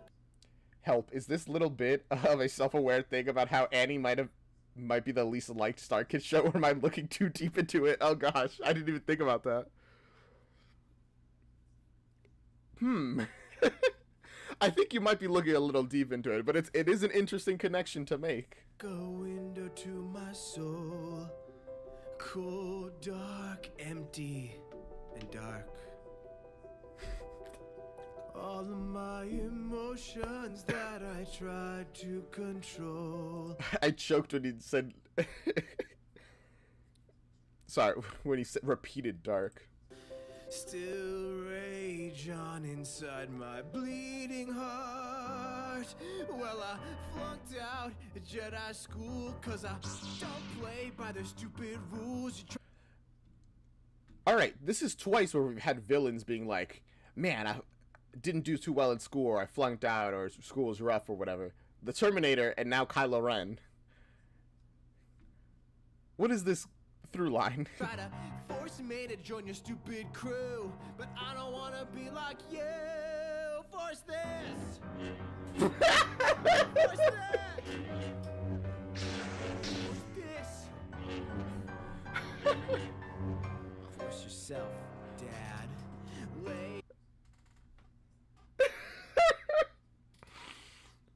Oh, I'm sorry. That was so comedic to me. Oh yeah, dropping the lightsaber. I saw that as well. This feels like this is so emo, and it does not fit the vibe at all of Star Wars. It's good. Always told me to be more like Uncle Luke. Bleh. Bleh. Lame-o Luke. I'm not really a fan of him. The light side of the Force sucks and makes me wanna puke. I prefer dark, like my grandfather Anakin. He's Why? Why is my question. dead. Screw you to all the haters. Killed Mace Windu, became Darth Vader, just like my name was forced to be Ben, but now it's Kylo Ren. Force this. Wait, Kylo Ren wasn't his original name? It was Ben? Is that just a thing that people in the dark side do? It's like, it really does sound like a cult. Get rid of your old name, get a new name, and now you can be, you know, remove your attachments with these other people and kill him now. Force that. Pew, pew. Force this.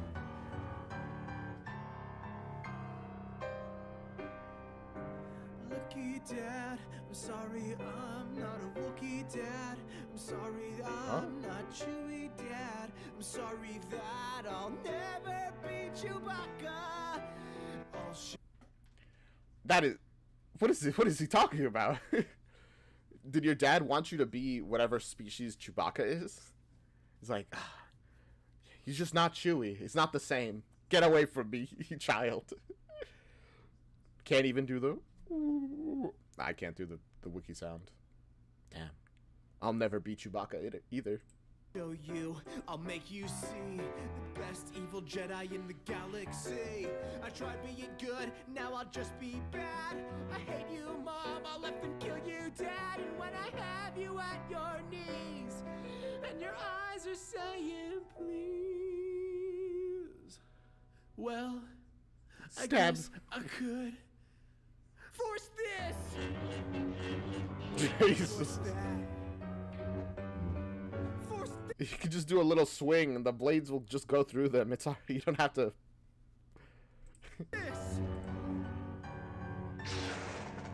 I'll be in my room. Gosh, the lightsaber either broke or like got compacted. If anyone needs me.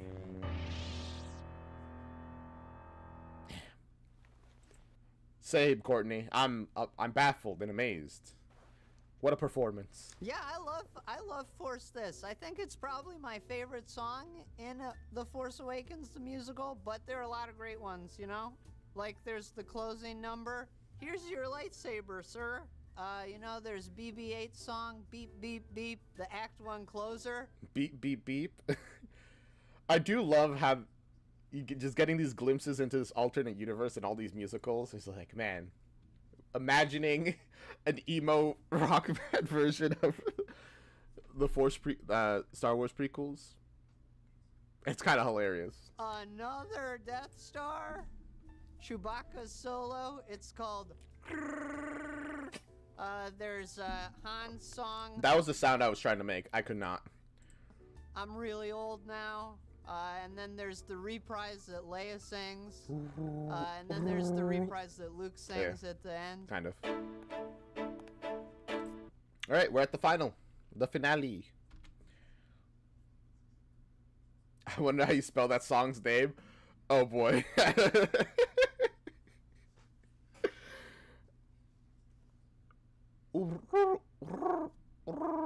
I have no idea. They might just call it Chewbacca song. You know how like they sometimes change the titles of things for like the studio recording, so the titles are easier to find, so people can actually like watch them. Maybe, yeah, like Chewbacca noises. That it might just be that. All right. Episode 10, Home Alone, a Home Alone parody. What a way to end it. All right. Hello, I'm Halpert Evans. Let's go. Jingle bells, jingle bells, jingle all the way. Hello and welcome to a special holiday edition. An even better song title is an emoji style tiny Chewbacca head. Wait, that would be so good. That'd be so difficult to look up online, but it would be great. Of movies, musicals, and me.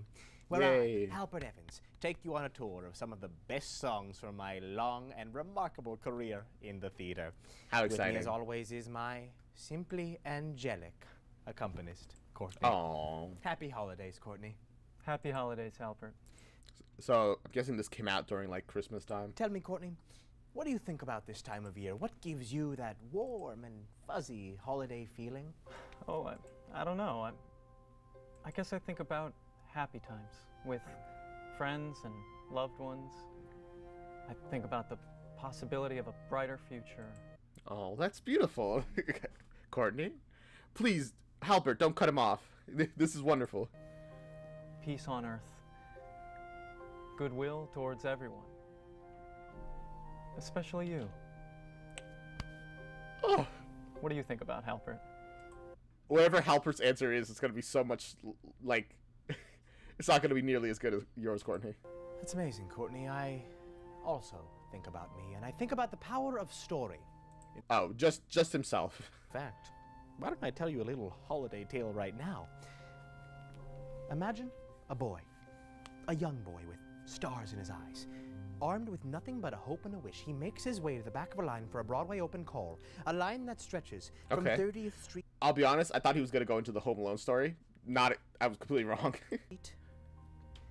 to 31st Street. Now imagine they call this boy's name. Okay. And he bounds into the room and makes history. Well, guess... Oh, you're talking about your own, like your first audition, I'm guessing? Guess what, Courtney? That boy you've been imagining? It's me. The role? My Broadway debut. All the Halpert heads are obsessed with Halbert. Doesn't matter how egotistical he is. He's just too good. Too talented to hate. Ladies and gentlemen, as a special holiday treat, Yay. here is Halbert Evans reprising the role that made him an overnight sensation. Oh. Kevin McAllister from Home Alone, the musical.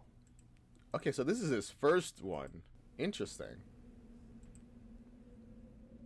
Zoom in on the teddy bear. Hey there. No one's in the living room. There's no one by the stairs. The kitchen and the backyard too. Uh-oh. There's nobody there. Mom? Do you think he had the mustache for his very first performance as well? Probably. It sounds like nothing can get him to shave that mustache. Dad! Winnie and Buzz and Uncle Frank. I'm alone. At least I'm home. Oh my god, I'm home alone. Sweet, my wish came true. It's amazing what the mind of an 8-year-old can do. No more When you guys saw the movie Home Alone, did you ever wish that that was you? I don't think I've ever wanted to be home alone by myself in that like kind of situation. Like, and just in general, I was like, I'm fine with my family around. But my family isn't at least the one that lives in my house is not nearly as big as Kevin's. So maybe if I had a family like that, all stuffed in a single house, I would be more like, oh gosh, I just want to be alone. putting up with Buzz and all the stupid things he does. No more rules, no more parents, cause I'm home alone. The house belongs to moi. What was that thing that Mom said? Oh yeah, blah blah blah blah. I don't have to brush my teeth. No more vegetables to eat. No stupid chores, slamming doors, being bored. Not anymore. I'm gonna make this home my own. I'm home alone. Yay. Possibilities are endless. So many things to do. Although I will say, the thing about not eating vegetables, I've never understood that. Even as a kid, I really liked vegetables.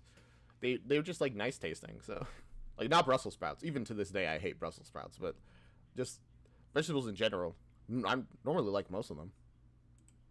I can watch R-rated movies. Uh-oh. I can go in Buzz's room. I'll eat Twinkies with whipped cream, of course. Shout dirty words till I go hoarse. Run around the house, jump on my bed, slide down the stairs on a sled. I'm home alone. I'm That last one sounds very dangerous. I feel like you'd get hurt pretty easily. sliding down the stairs. Nobody's here to see it, so I guess nobody cares. Eating pizza and popcorn. Picking at my brother's porn. Gross. Booby trapping the door. I'm home alone. Also, I'm sorry. Rewind up the second thing. So I guess nobody cares. Eating pizza and popcorn. Picking at my brother's porn. Right. What I was gonna say. It's really lucky that they left enough food in the house that Kevin could eat while everyone was gone, because it would have been rough if that was not the case. Like sometimes especially when it's gonna be like for a long period of time, we like underbuy so that, you know, by the time we're leaving there isn't that much left. So, you know, all these things that aren't cans and stuff that won't spoil. So he's very lucky.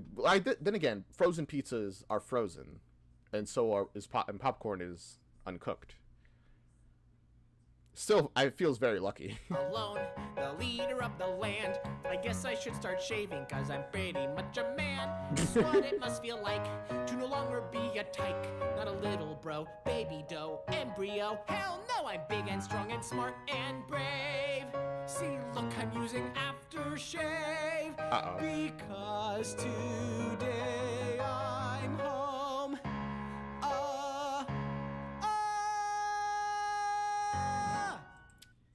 What a classic scene. The slapping the aftershave. When I was younger and I first watched the movie, I was like, why did he scream out of nowhere? The aftershave. It burns. It's a good burn though. Oh, we're only like halfway through this episode. Courtney, I haven't done that one in a long time. You know, it really was a Christmas miracle that I got that role. You were iconic. You know, I sang that song for my 5th grade talent show. Very cool. Really? You know, I was at the cast party. That's fun. For Home Alone the musical, and I feel it. Oh my goodness. You're not gonna tell me Kevin McAllister told you that you were better than he was, are you? A little tap on my shoulder, and I look around, and who is it but Macaulay Culkin? Macaulay Culkin. Sorry, that's his actual name. And he looks at me in the eye, and he says to me, Halbert, you were better on stage than I was in the film. Happy holidays, folks. Of course, I'm sure he said that. I don't know if that's the one I believe the least. I don't believe any of them, but that one I believe the least.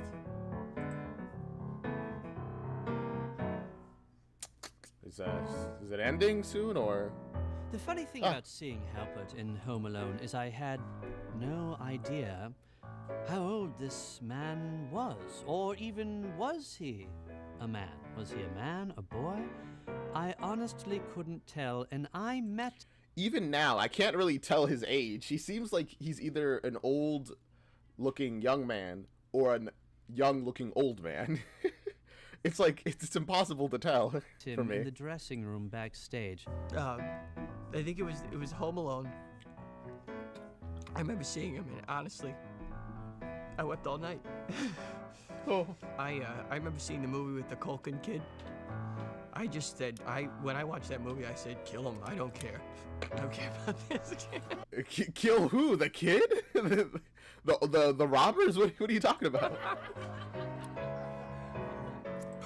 Such a crazy line that actually broke character.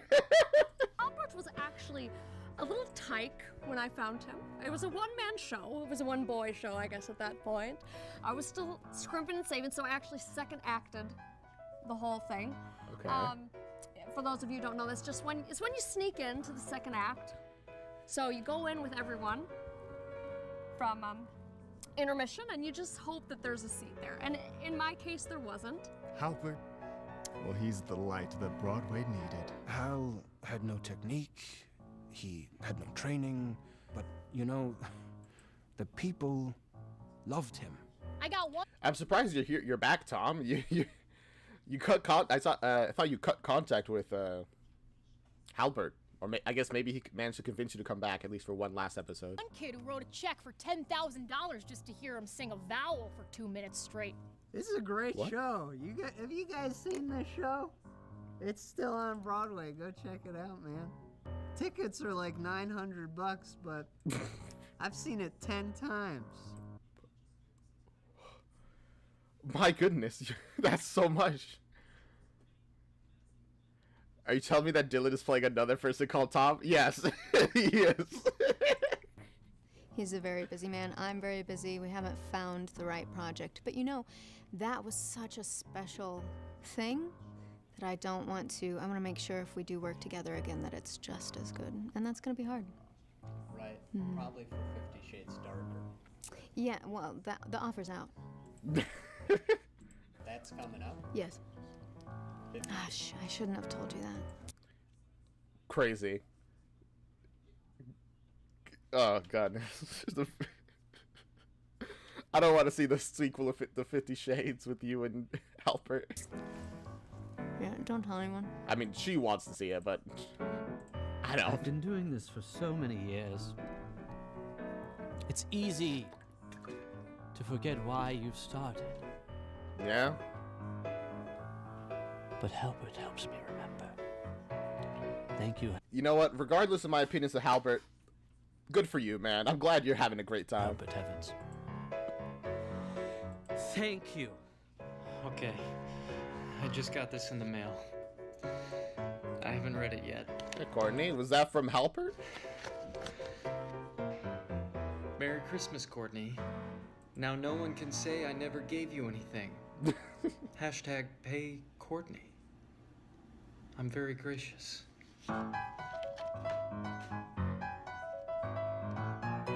$45 bucks. Enough for gas. $45. And that's it. And we're done. And there's nothing more, probably. I assume. Yeah, okay. That was great. We went on a little long, to be honest with you. But that was great. I loved it. Oh, what a show, what a show, what a show. I hope you guys enjoyed that reaction, because it was very fun for me to watch. Courtney is giving me Alex Horn on Taskmaster vibes. If you've seen that, I've seen one episode of Taskmaster. It almost got my channel a strike. Oof, bad times. But yeah, I hope you guys enjoyed that. As always, the original is down in the description if you want to watch it without my yapping, which you should, and give them a like, a comment, and subscribe, all that stuff. And while you're down there, maybe give me a little bit of that as well. I don't know. And I will see you guys next time. Bye-bye, YouTube. YouTube outro done for the video that I might or might not make at some point. Oh, whoa. I am going to be right back. Oh, wait. Actually, I made an I'll be right back screen. Yay. We finally have something to look at.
Ah, okay, I'm back. My goodness. Now, this isn't the end of stream, technically, actually. Which is wild, I know. That is, however, for YouTube, it kind of is, but sort of, whatever, it's kind of. Because that is the end of my reactions. I'm not going to be doing any more reactions for today. So if people want to leave, that's totally fine. However, I am going to be working on Mighty Grandpa on a second channel. Because I've decided to do like a thing. My main channel will be fully reactions and it'll be purely dedicated to doing reactions. But I will be streaming on a second channel, Mighty Grandpa. I posted it in the Discord. And honestly, it'll just exist there. Don't worry about it too much. Because I know a lot of people on my main channel aren't super interested in Mighty Grandpa. So I've decided to just move it. Alright? So I guess we'll leave this I'll be right back screen. Because we're essentially gonna... I'm essentially gonna leave and then come back. Stream will end on YouTube. But it will continue on Twitch. Bye-bye.